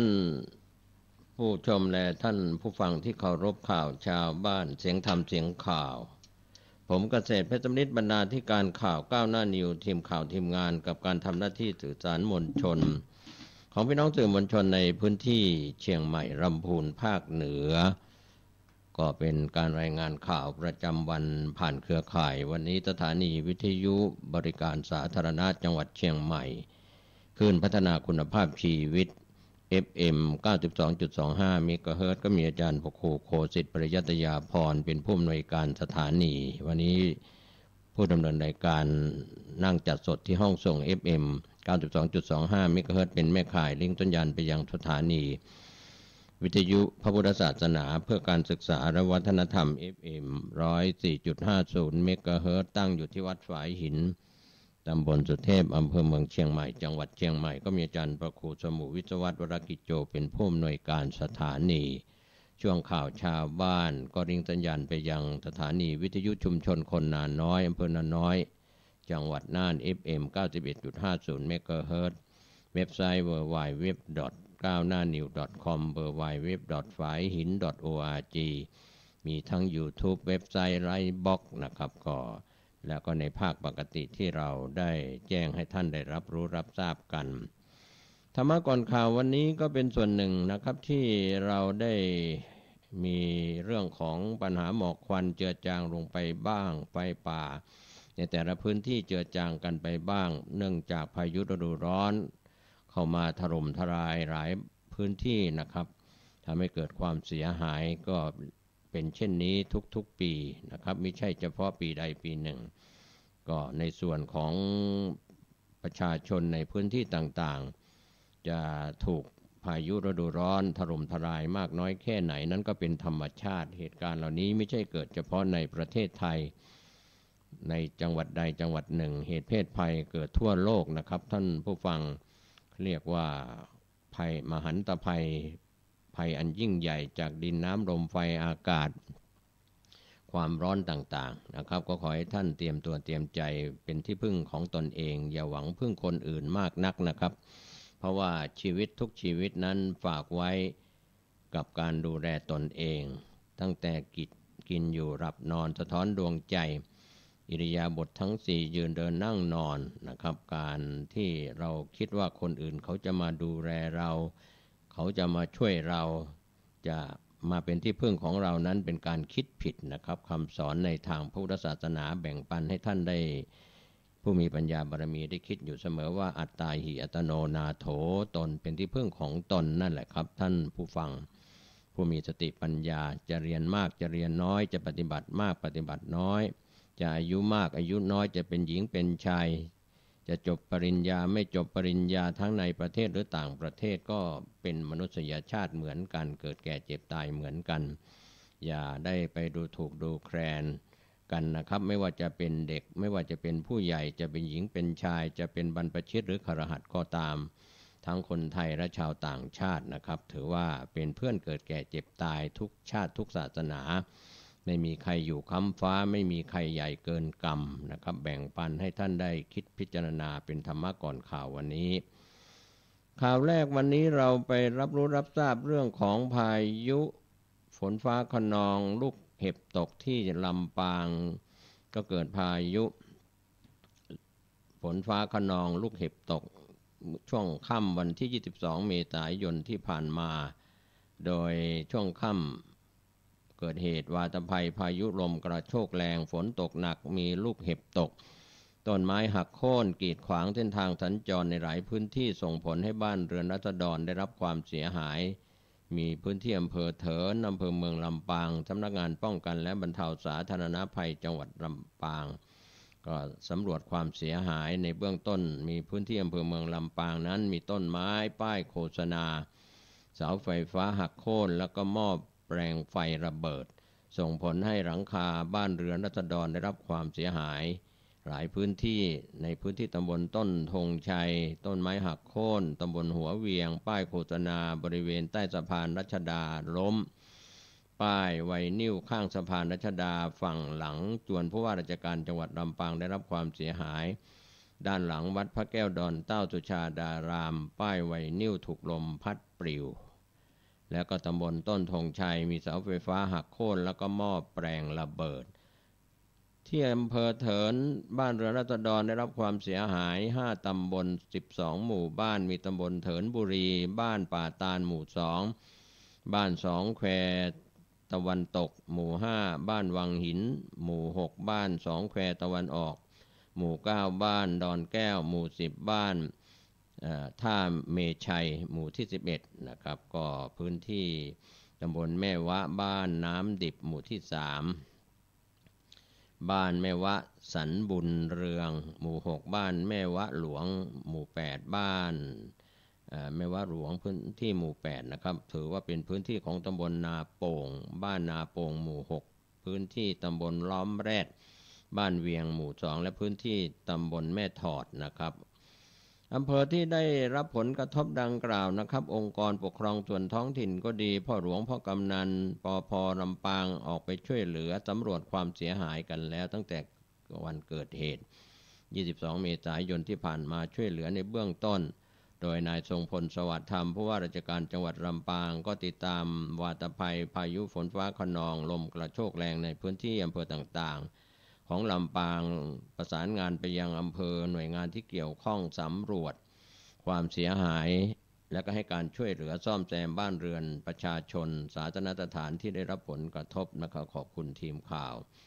คุณชุติการเหล่าชัยจากสวท.ลำปางที่ได้รายงานข่าวนี้กันเข้ามาครับก็โดนกันทุกจังหวัดจะมากจะน้อยจะคนละวันหรืออย่างไรก็ตามครับก็เป็นเรื่องราวที่เราจะต้องตั้งอยู่ในความไม่ประมาทความคืบหน้าสถานการณ์หมอกควันไฟป่าจังหวัดเชียงใหม่หลังจากมีฝนตกลงมาในพื้นที่นายสมคิดปัญญาดีเจ้าพนักงานป่าไม้อาวุโสสำนักงานทรัพยากรธรรมชาติและสิ่งแวดล้อมจังหวัดเชียงใหม่แจ้งถึงหลังจากมีฝนตกลงมาในพื้นที่เชียงใหม่อากาศเชียงใหม่เริ่มดีขึ้นค่าฝุ่นละออง PM 2.5 ลดลงอย่างต่อเนื่องส่วนการเผาไหม้ในพื้นที่มีการลดลงอย่างต่อเนื่อง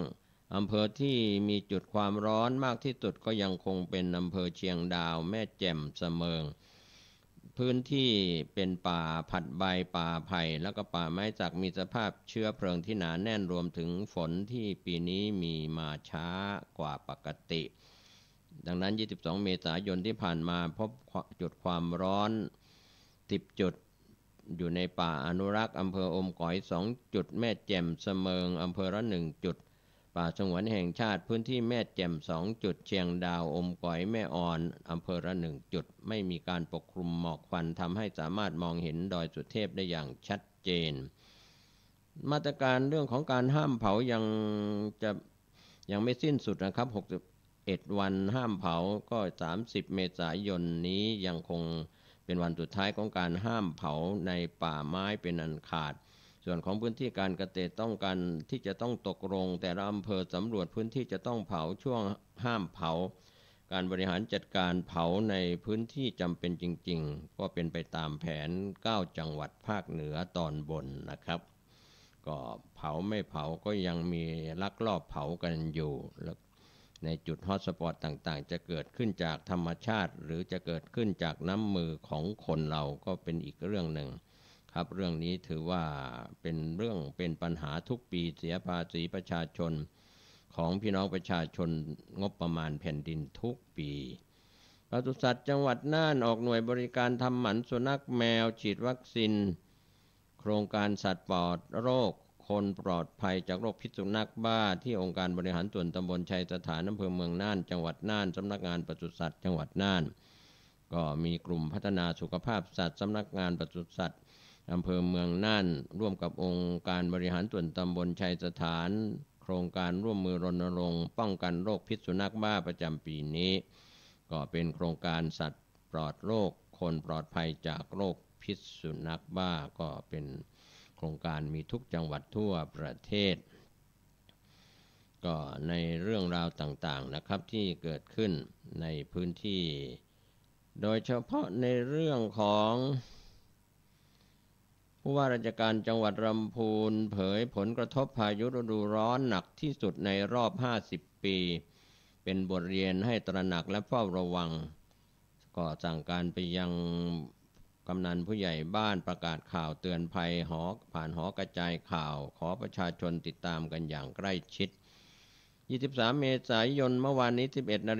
ที่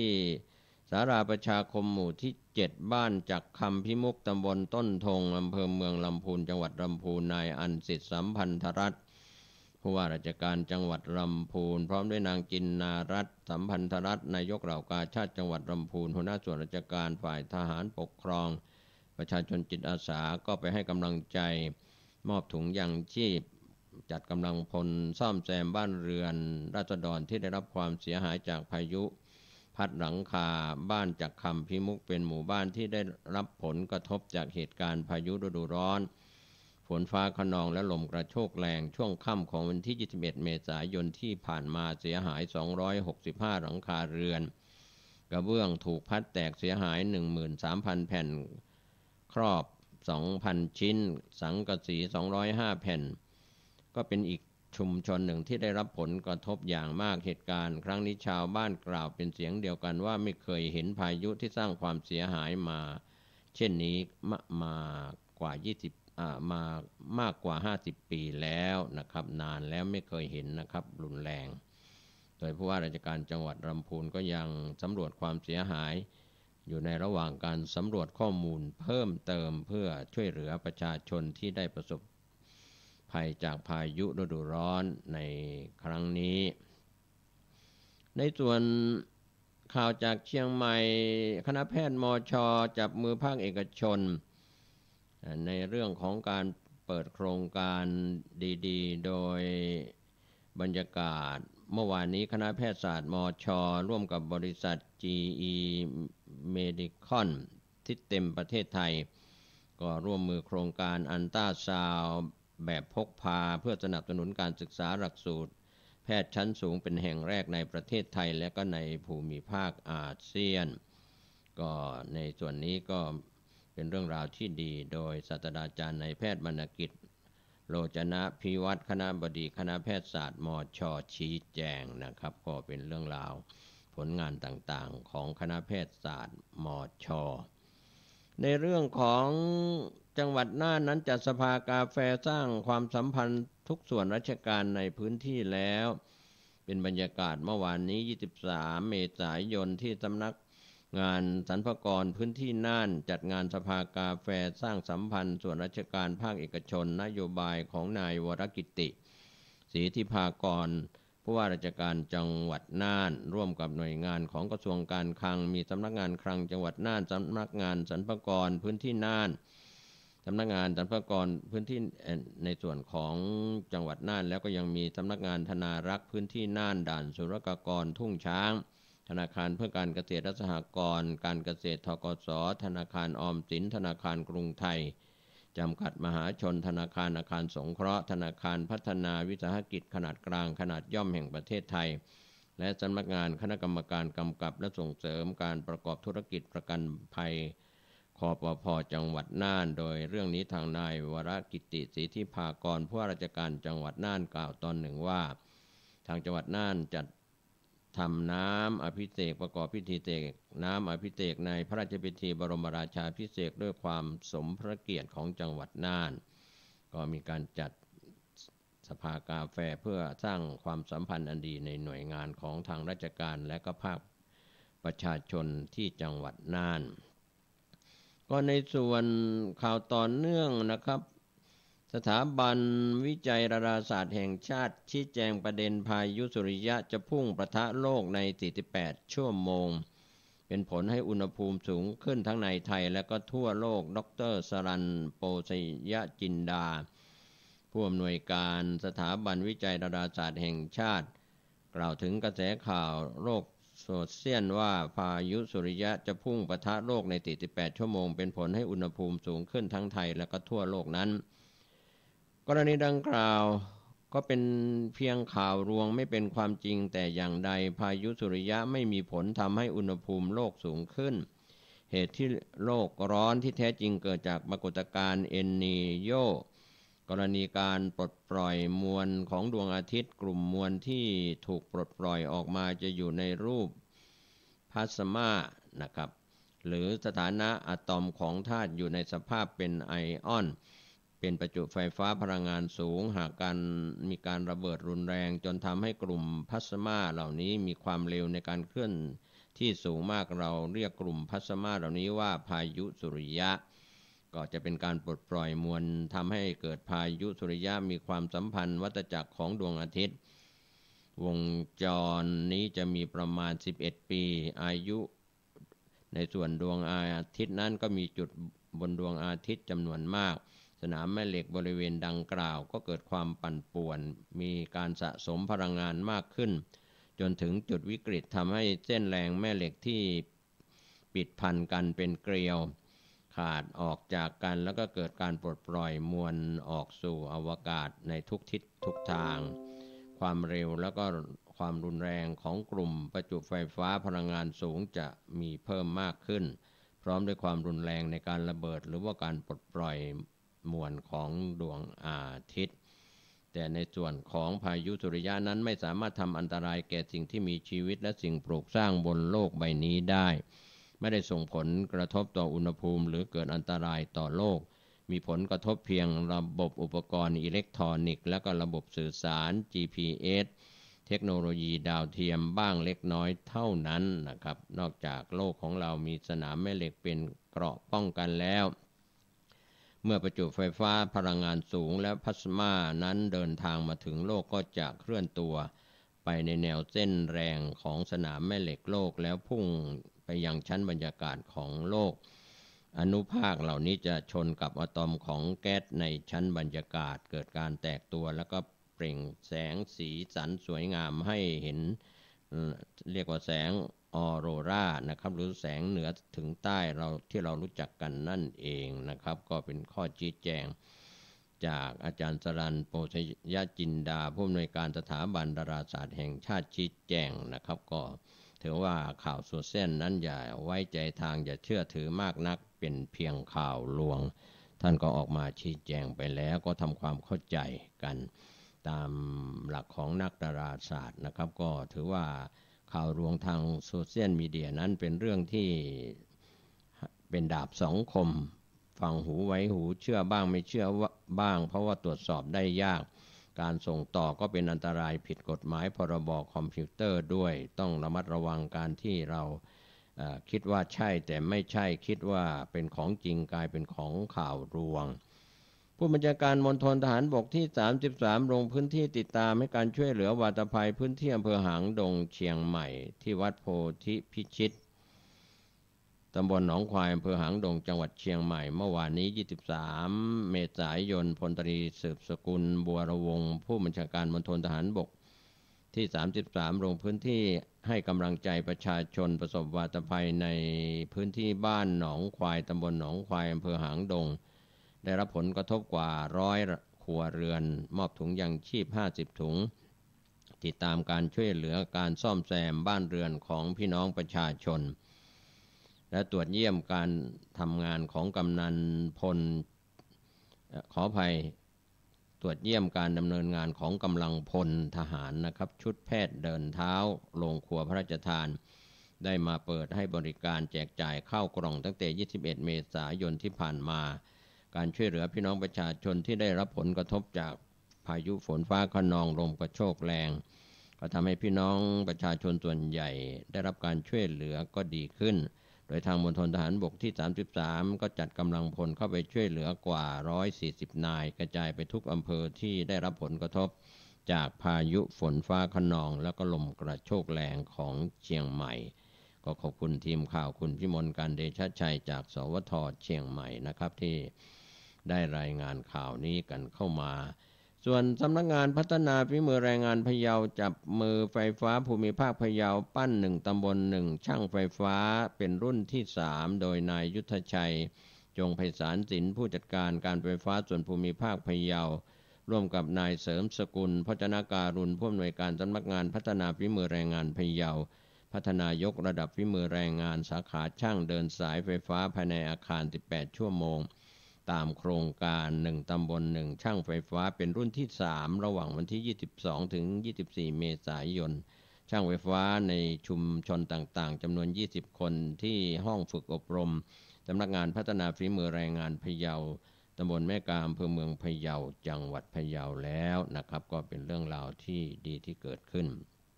ในพื้นที่ส่วนจังหวัดแพร่เร่งเข้าช่วยเหลือฟื้นฟูบ้านเรือนประชาชนที่ได้รับความเสียหายจากพายุฤดูร้อนก็มีความเสียหายที่ราษฎรได้รับความเดือดร้อน216ครอบครัว389คนในพื้นที่5อำเภอ21ตำบล111หมู่บ้านของจังหวัดแพร่นางสริษาพิรมรัตน์นายกเหล่ากาชาติจังหวัดแพร่พร้อมคณะกรรมการเหล่ากาชาติสำนักงานป้องกันและบรรเทาสาธารณภัยจังหวัดแพร่ลงไปตรวจเยี่ยมช่วยเหลือผู้ประสบวาตภัยพายุฤดูร้อนของอำเภอเมืองแพร่4ตำบลมีตำบลสวนเขื่อนตำบลเหมืองหม้อตำบลนาจักตำบลกาญจนาทั้งหมด16รายเหล่ากาชาติจังหวัดแพร่มอบเงินช่วยเหลือเบื้องต้นรายละ 2,000 บาทก็เป็นเงิน 32,000 บาทมอบถุงยางชีพแล้วก็มุ้งรายละ1ชุดโดยทางด้านนายวัฒนาสาครหัวหน้าสำนักงานป้องกันและบรรเทาสาธารณภัยจังหวัดแพร่ก็รายงานว่า22เมษายนที่ผ่านมา 18 นาฬิกาถึง 20 นาฬิกาเศษเหตุเกิดพายุวาตภัยพายุฤดูร้อนฝนตกหนักลมกระโชกแรงส่งผลเกิดความเสียหาย5อำเภอ21ตำบล111หมู่บ้านจากการรายงานความเสียหายในเบื้องต้นช่วง 14:45 นาทีของวันที่23เมษายนเมื่อวานนี้บ้านเรือนได้รับความเสียหาย612หลังคาเรือนราษฎรได้รับความเดือดร้อน216ครอบครัวจำนวน389คนนะครับก็ขอบคุณทีมข่าวคุณชาติชัย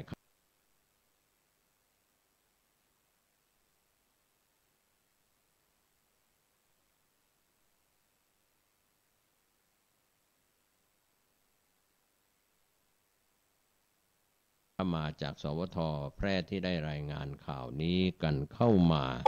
ลงนามข้อตกลงร่วมกันกับบริษัท VNP Power Production จำกัดลดต้นทุนเหตุเชื้อเพลิงในพื้นที่เพิ่มมูลค่าสร้างรายได้สู่ชุมชน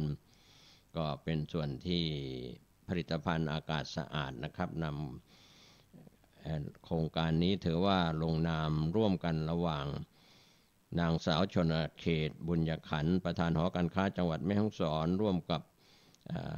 บริษัท VNP Power Production จำกัดนะครับวัตถุประสงค์ก็เป็นการลดต้นทุน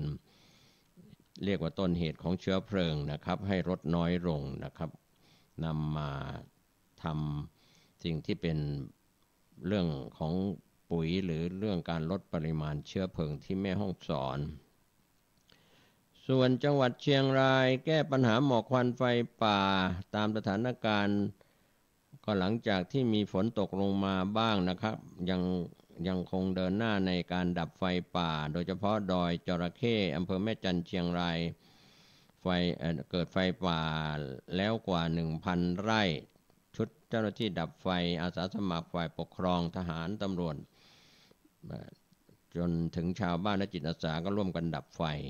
ครับก็ใช้เฮลิคอปเตอร์ AS350 เข้าโปรยน้ำแทนครับก็อยู่ในความคืบหน้าที่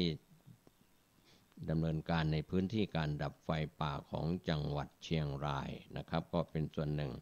วันนี้ผมเกษตรเพชรสำริดบรรณาธิการข่าวก้าวหน้านิวทีมข่าวทีมงานผมในนามนายทะเบียนสมาคมนักข่าวเชียงใหม่ร่วมกับนายกิตติกมลสิริโชคไพศาลนายกสมาคมคณะกรรมการบริหารที่ปรึกษาสมาคมสมาชิกของสมาคมชมรมบรรณาธิการข่าวภูมิภาคแห่งประเทศไทยและภาคเหนือรวมไปถึงหนังสือพิมพ์ธุรกิจภาคเหนือหนังสือพิมพ์ข่าว4เหล่าทัพร่วมกับพี่น้องสื่อมวลชนในพื้นที่8จังหวัดรายงานข่าวสารประจำวันนะครับเหตุการณ์ดีเหตุการณ์ร้ายต่างๆด้วยความขอบคุณในพี่น้องสื่อมวลชนใน8จังหวัดภาคเหนือตอนบนและก็ที่เอ่ยนามแล้ว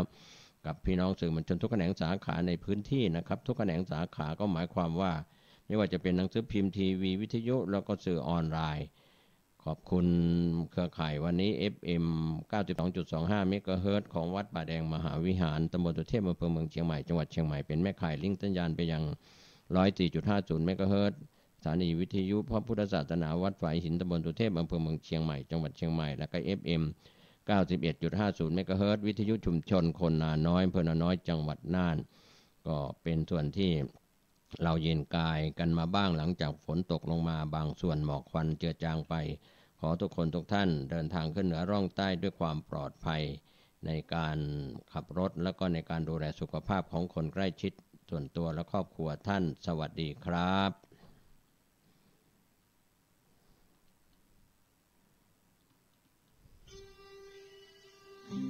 ท่านกำลังรับฟังสถานีวิทยุสาธารณะจังหวัดเชียงใหม่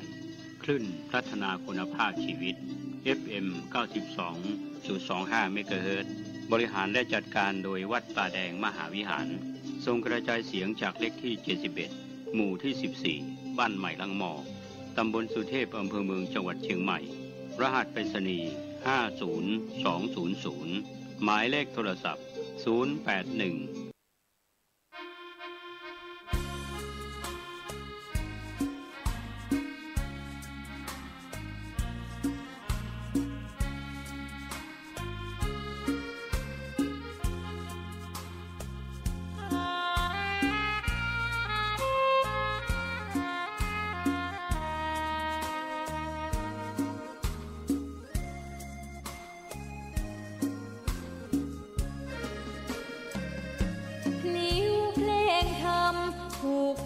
คำเข้าถึงจิตใจ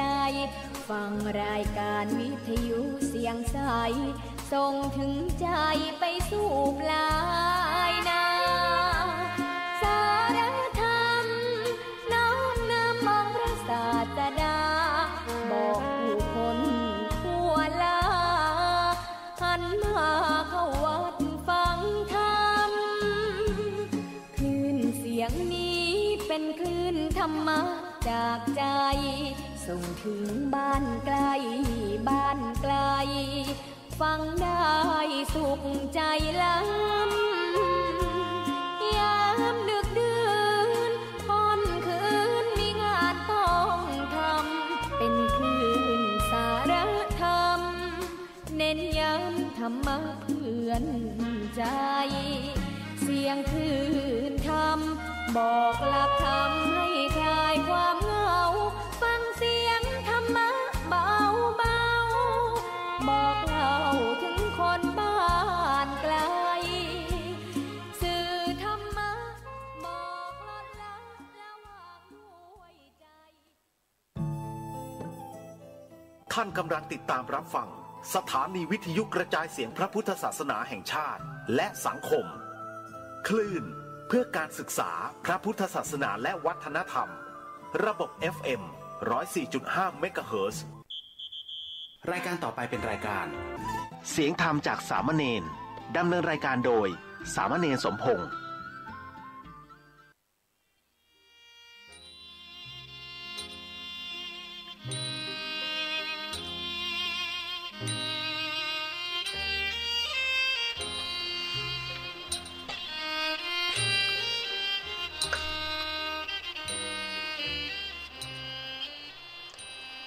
โลกนี้มีธรรม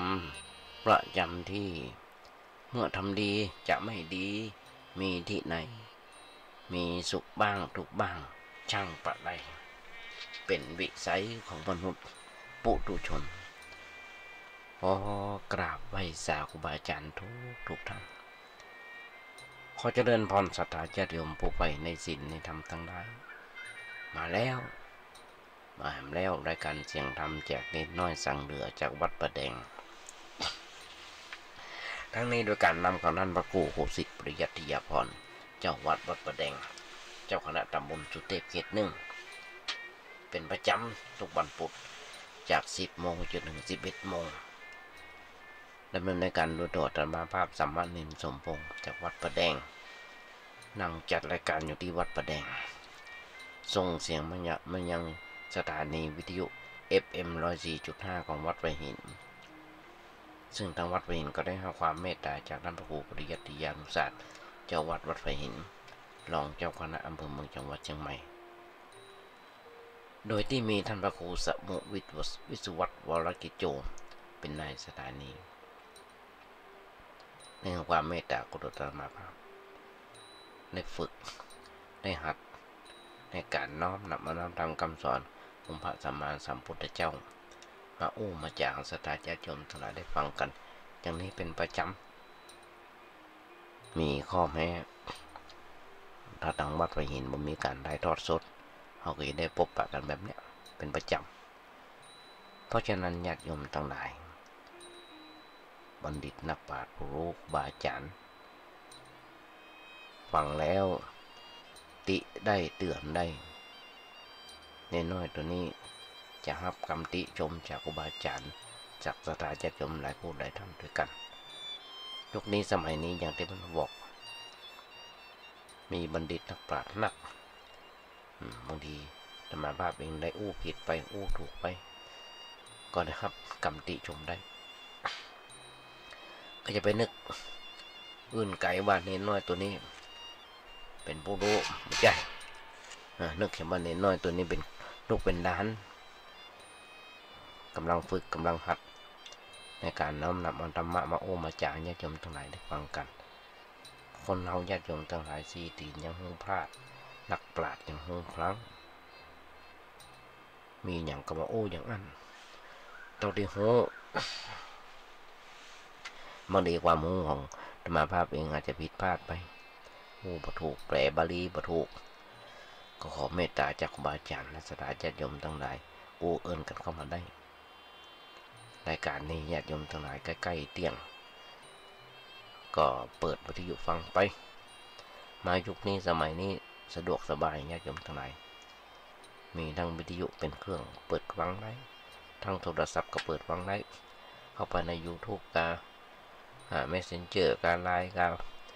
โดยเฉพาะของธรรมภาพเอง YouTube พิมพ์คำว่าเน้นน้อยสั่งเหนือฟังได้ญาติโยมทั้งหลายตลอดเวลาเพราะฉะนั้นนี่แหละ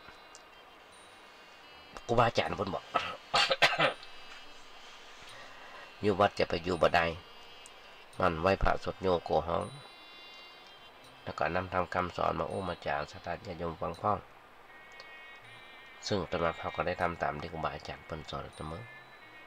เนี่ยเป็นมาหลายปีดีดักญาติโยมทั้งหลายเพราะฉะนั้นฝากไว้กับศรัทธาญาติโยมทั้งหลายด้วยอันนี้ผ่านปีใหม่มาละสงกรานต์ผ่านมาได้หลายวันละบ้านเฮาประเพณีบ้านเฮามีหลายอันหลายอย่างบางคนบางท่านก็ยังมาเข้าใจอันนั้นอันนี้เป็นเพราะอันยังได้แต่มาก็จะมาแถลงไขญาติโยมว่าอย่างเช่นทำไมถ้ามีการกลทรายเข้าวัดด้วยกลทรายเข้าวัดญาติโยมทั้งหลายยุคนี้กับสมัยก่อนมาเหมือนกันสมัยก่อนไปตักเอาน้ำปิ่งมาหน่อยไปตักเอาน้ำปิ่งมาถึงเปียกนะมาถึงเสื้อผ้าเปียกนะหรอกเพราะอย่างบางทีมันตัดกับวันปนหงอย่างวันฝนมันตกเห็นนะลมหลวงนะมานะบน ไปตักเอาน้ำปิงบนที่บ้านเขาเนี่ยก็ไปตักที่คลองชลประทานพ่องโอ้หลายตีหลายแห่งมายุคนี้สมัยนี้ยกหูโทรศัพท์ไปบอกขอรถสายมาส่งก็ช่วยกันเสียสละสตางค์คนบาทคน10 บาท20 บาท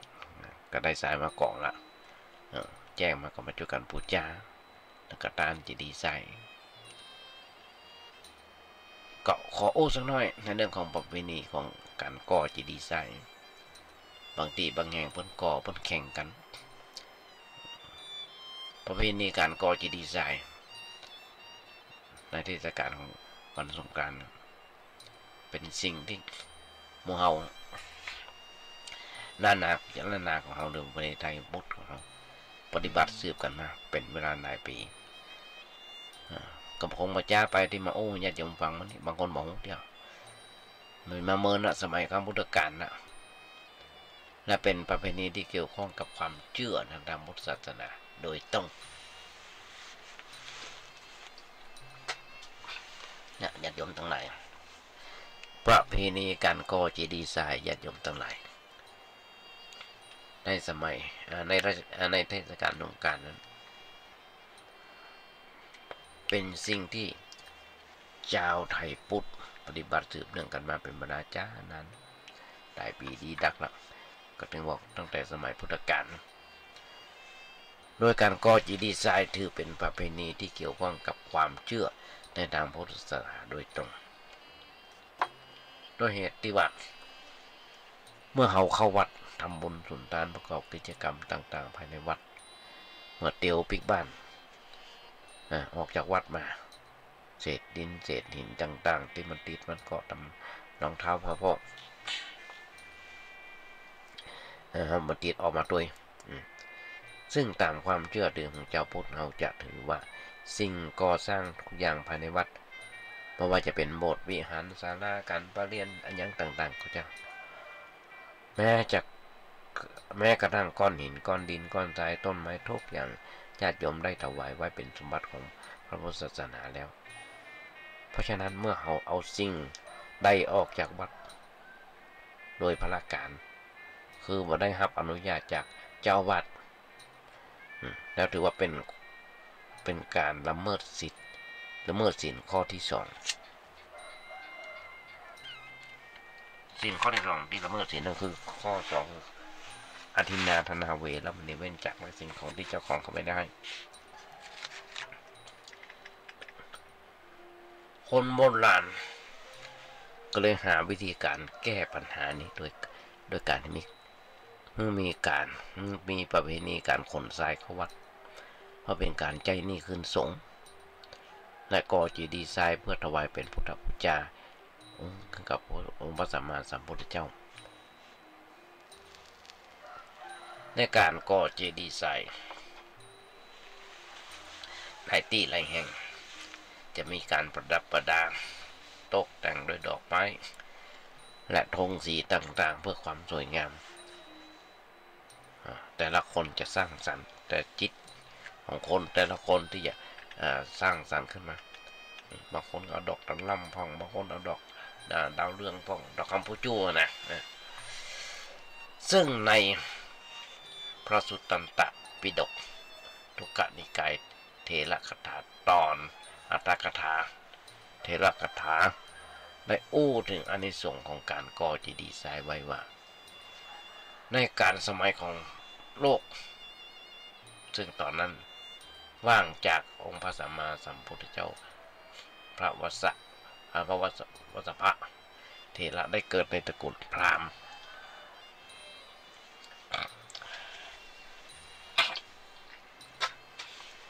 ขั้นเจริญวัยใหญ่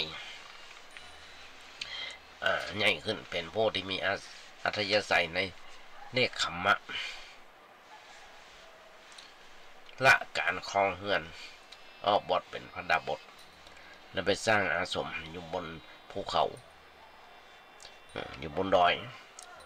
ชื่อว่าสมขะซึ่งบักไก่จากป่าหิมพานต์มีวันหนึ่งคิดว่าตัวเป็นผู้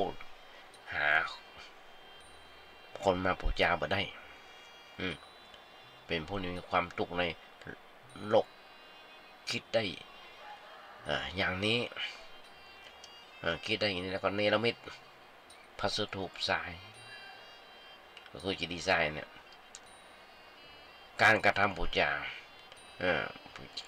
เนรมิตกองทรายขึ้นมาเป็นเจดีย์ทรายกระทำการบูชาทุกวันตลอดอายุอันตายจนตายแล้วไปเกิดในพรหมโลกต่อมาก็จุติจากพรหมโลกไปบังเกิดในจันทร์ดาวดึงส์เหี่ยวไปเหี่ยวมาอยู่ในเทวดาและมนุษย์ในภพสุดท้ายได้ไปเกิดในตระกูลฤชวีในตระกูลฤชวีกรุงสะเวสาลีในพุทธทุปบาทสมัยนั้นมีชื่อว่าวัดสภะ เป็นผู้มีจิตศรัทธามาบวชแล้วมาเมินนักก็ได้บรรลุพระอรหันตผลญาติโยมทั้งหลายที่นี่นะปอสังเขปหรือว่าปอย่อๆอย่างญาติโยมฟังมีหลายวัดในเรื่องของการก่อเจดีย์ทรายนะอย่างวัดอย่างก็เนี่ยฮะวัดอินทขินมีทุกวัดวัดเจดีย์หลวงวัดอย่างต่างๆเปิ้ลบอกว่าสมัยเมื่อพระเจ้าประทับอยู่ในเวรุวันนารามแห่งเมืองราชคฤห์พร้อมโดยกันพระภิกษุถึง500 องค์500 รูปโดยมีพระเจ้าปเสนที่โกศลเสด็จไปสู่แม่น้ำพร้อมกับข้าราชบริพารนำเอาทรายที่ได้มาจากแม่น้ำก็เป็นเจดีย์ทรายประดับประดาด้วยธงและด้วยถวายพร้อมกับพระด้วยกจีวรภัตตาหารเพลภัตตาหารกับพระภิกษุองค์เจ้าพร้อมกับทางพระเจ้าปเสนที่โกศลโมคนที่มาร่วมกันทำบุญสุนทานก็มีความงงก็อยากจะรู้เหตุผลที่ได้ทำมาแล้วนั้นในครั้งนั้นญาติโยมทั้งหลายองค์พระสัมมาสัมพุทธเจ้าก็ได้ตอบเป็นคาถาความว่าบุคคลใดได้ก่อเจดีย์ทรายถวายเป็นทานก็มีอานิสงส์นักย่อมได้รับสุข3 ประการสุดท้ายก็จะได้ไปพระนิพพานนะบุคคลใดได้ก่อเจดีย์ทรายถวายตายไปแล้วย่อมได้ไปเกิดในตระกูลพราหมณ์ในตระกูลกษัตริย์ตระกูลกษัตริย์ประกอบด้วยทรัพย์สมบัตินักหนาป่าปั้นแล้วได้ไปเกิดในชมพูทวีปบุคคลทั้งหลายนั้นย่อมมีรูปอันงามอันงดงามเมื่อไปบังเกิดในที่ใดก็ย่อมจะเป็นที่ฮักใคร่ยินดีแก่คนและเทวดาทั้งหลายย่อมไปเกิดในที่ร้ายนั่นคือนรกเป็นต้นบุคคลใดได้ประดับจ่อธงฉัตรบูชาเจดีย์ทรายก็จะได้ไปเกิดเป็นเท้าพญาประกอบไปด้วยแก้วทั้ง7 อย่าง ก็ด้วยลักษณะของการบูชาเจดีย์ทรายนี่คืออานิสงส์ของเปิ้นญาติโยมทั้งหลายมีครับในตำราเปิ้นบอกบุคคลใดได้ก่อเจดีย์ทรายย่อมมีค่าชาติบริบาลค่าหญิงค่าชายแบบต้อมเป็นปริบาลถึงกับพ้นจากความทุกประการได้อยู่ในปราสาทอันงามมีจตุรงคบะเสนามะก็ด้วยอาศัยด้วยอานิสงส์ก่อเจดีย์ทรายบุคคลทั้งหลายว่ามีหญิงว่าใจย่อมมีวัวควายผ้าพรต้นสับไยผ้าแพรเครื่องอัฐบริษะบอกเอาเครื่องบริโภคต่างๆบอกว่าจะไปที่ไหนในแดนใดมาเทวดาก็เคารพบูชาบุคคลทั้งหลายย่อมได้ไปเกิดในสวรรค์จันทร์ดาวดึงส์เป็นจอมเทพได้34 ครั้งเป็นพระเจ้าจักรวรรดิได้34 ครั้งได้เป็นพระเจ้าจักรวรรดิในทวีปทั้ง4มีเมืองใหญ่เมืองน้อยเป็นปริวารประมาณได้ว่าเสวยราชสมบัติก็เพราะด้วยการอานิสงส์ ก็เจดีย์ทรายถวายแท้แน่นอนญาติโยมเขาจะหันได้เจดีย์ทรายว่าอันน้อยว่าอันใหญ่นอกจากนี้คนโบราณเปิ้นกึดเป็นกุศโลบาย ของคนโบราณก็จะปลูกฝังความเชื่อเรื่องกฎแห่งกรรมและความสามัคคีกับลูกหลานตานเต้าต่อไปก็คืออันนี้เป็นกุศโลบายอย่างหนึ่งที่เขาก่อเจดีย์ทรายหนึ่งก็ทำไปโดยก็สอนลูกหลานตานเต้าไปโดยว่าเป็นการสอนมาให้ทำผิดศีลข้อ2นั่นคือลักทรัพย์เพราะการที่เศษดินเศษทรายจากวัดติดรองเท้าเขาออกทางที่เขาบ่มีเจตนาแต่ก็ถือว่าเป็นการทำให้ศีลข้อที่2มัวหมองด่างร้อยไปสอนบอกให้เป็นคนหูเบาว่าผิดศีลเพียงเล็กน้อยคงเป็นยังบางคนเถียงเนาะเขาไม่ได้ตั้งใจเนาะมันติดมาคนเดียวมันก็ย้อนรอยถอยความญาติโยมทั้งหลายสมัยแต่ก่อนป้นไปวัดไปว่าญาติโยมทั้งหลายป้นเข้าประตูวัดไปป้นยาวรองเท้าไว้ประตูวัดทั้งนั้นหรอกผมบอกเขาไปในวัดหรอกแล้วก็เดินเท้าเปล่าเข้าไปในวัดประเจ็ดไปอย่างในวัดพอออกวัดมาก็มาใส่รองเท้าหน้าวัดนั่นแหละคือทรายมันจะติดตีนติดมือเข้ามานะเพิ่นก็ดึงกันได้กลัวแบบเนี้ยเพราะเมื่อมาทำผิดบ่อยๆเขามันจะเป็นกลายเป็นความเคยชินทำอย่างนั้นขึ้นเรื่อยๆก็จะรู้สึกว่าสิ่งที่ทำเป็นเรื่องธรรมดาการเกรงกลัวต่อบาปกรรมจะลดน้อยลงถอยลงนี่เพิ่นสอนนะว่าบางคนเอาคนเบาดูเบาความคิดสิ่งเพียงแค่เล็กๆน้อยๆเป็นการสอนให้หันคุณค่าของบุญนี่กุศโลบายของคนสมัยแต่ก่อนคือสิ่งของทุกอย่างภายในวัดได้มาจากญาติโยมถวายด้วยความศรัทธาเมื่อถวายให้กับวัดแล้วก็เลยถือว่าเป็นสมบัติของพระศาสนาเพราะเมื่อใดวัดนำสิ่งของนั้นมาจัดกิจกรรมงานบุญถวายก็ย่อมมาได้อานิสงส์ผลบุญนั้นอย่างต่อเนื่องอันก็ญาติโยมทั้งหลายเป็นการสร้างความคุ้นเคยและความสามัคคีให้กับหมู่ญาติพี่น้องคนในชุมชนภิกษุสงฆ์องค์เจ้าด้วยการทำกิจกรรมร่วมกันอันนี้สำคัญญาติโยมทั้งหลายสำคัญเอาปลากันไปเอากอกเอาแข้งเอาขันอย่างตั้งไปตากเอาทรายมาข่อยเอามานักกระโจยกันเอามาอุ้มลุมผมกันก็มาแห่เห็นแตนแท้ก็มาแห่เห็นแตนแท้ด้วยกันไปให้เอาอุปะเอาบุคุดมาด้วยนะแห่กันขึ้นมาเอามาขึ้นมาคนเอาอย่าไปกับคนกอกคนแกงคนถุงว่ากันไปมาถึงวัดก็มาช่วยกันก่อกันอย่างได้ความสามัคคีเนาะได้ความสามัคคีช่วยกันเนาะทำให้จิตใจของเขาเนาะผูกพันกับพุทธศาสนาด้วยการก่อพระเจดีย์ทรายน้อมถวายพระพุทธบูชาเพราะฉะนั้นการก่อพระเจดีย์ทรายจะให้อานิสงส์นักเราต้องมีความตั้งใจว่าจะก่อพระเจดีย์ทรายเนี่ยเพื่อถวายเป็นพุทธบูชาธรรมบูชาพระสังฆบูชาและนึกน้อมไปว่าทรายที่เราขนเข้าวัดเนี่ย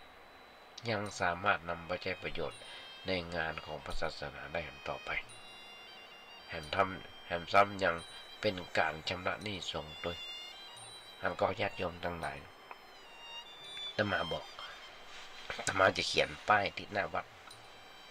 หน้ากุฏิเป็นบทกลอนเอาของเปิ้ลมาบทกลอนนั้นจะบอกว่าวัดนี้ญาติโยมเฮ้ยวัดนี้มีแล้วแมวกับหมาโยมไม่ต้องจัดหามาถวายแต่วัดยังขาดอิฐหินดินปูนทรายเหล็กก็ได้ไม้ก็ดีสีก็เอาญาติโยมวัดประแดงของเขา กำลังบูรณะซ่อมแซมหลายสิ่งหลายอย่างที่ญาติโยมมาหันใส่ว่าเขามีการบำรุงซ่อมแซมมาตั้งแต่พระเดชพระคุณหลวงพ่อท่านครูโคสิทธิ์ปริยัติยาพรมาอยู่วัดประแดง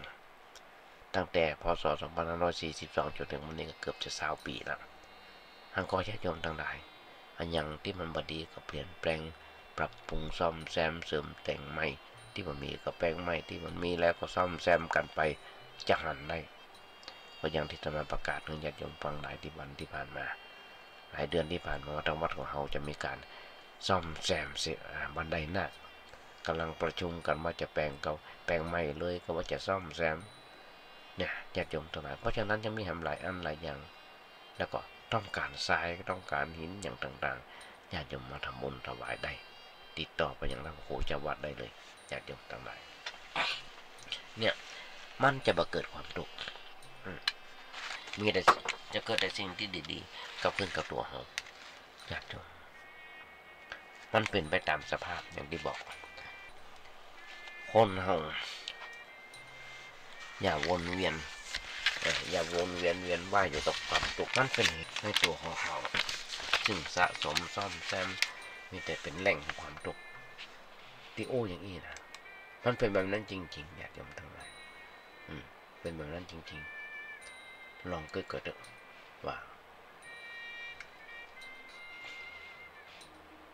มีหน้าหลายอันหลายอย่างที่ว่ามีเป็นแหล่งของความทุกข์ทุกสิ่งทุกอย่างที่ว่าเป็นแหล่งของความทุกข์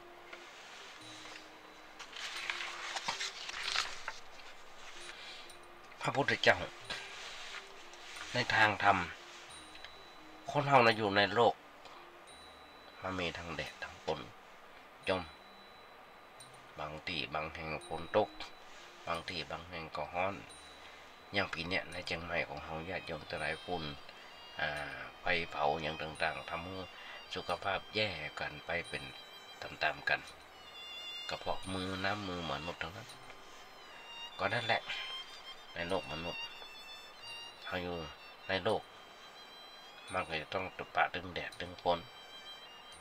แต่ว่าความต้องการของมนุษย์เนี่ยบางทีมันก็ขัดกัน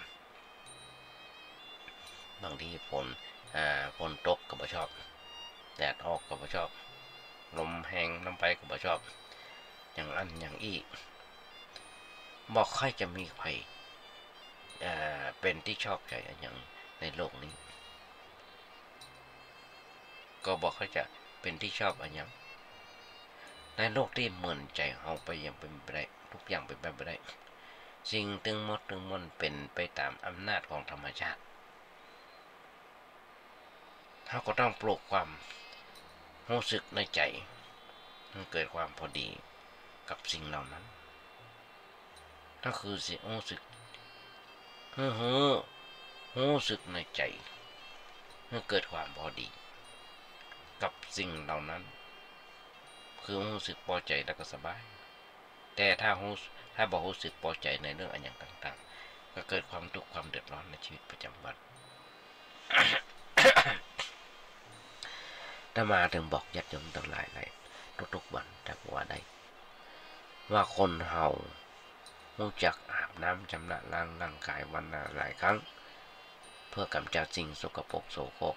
ที่มันติดมาเกาะตามร่างกายของเฮาแต่เฮาบ่เคยคิดที่จะชำระจิตใจให้สะอาดไม่ได้เพียง1 นาทีเพราะฉะนั้นอันเป็นตัณหาเพิ่มพูน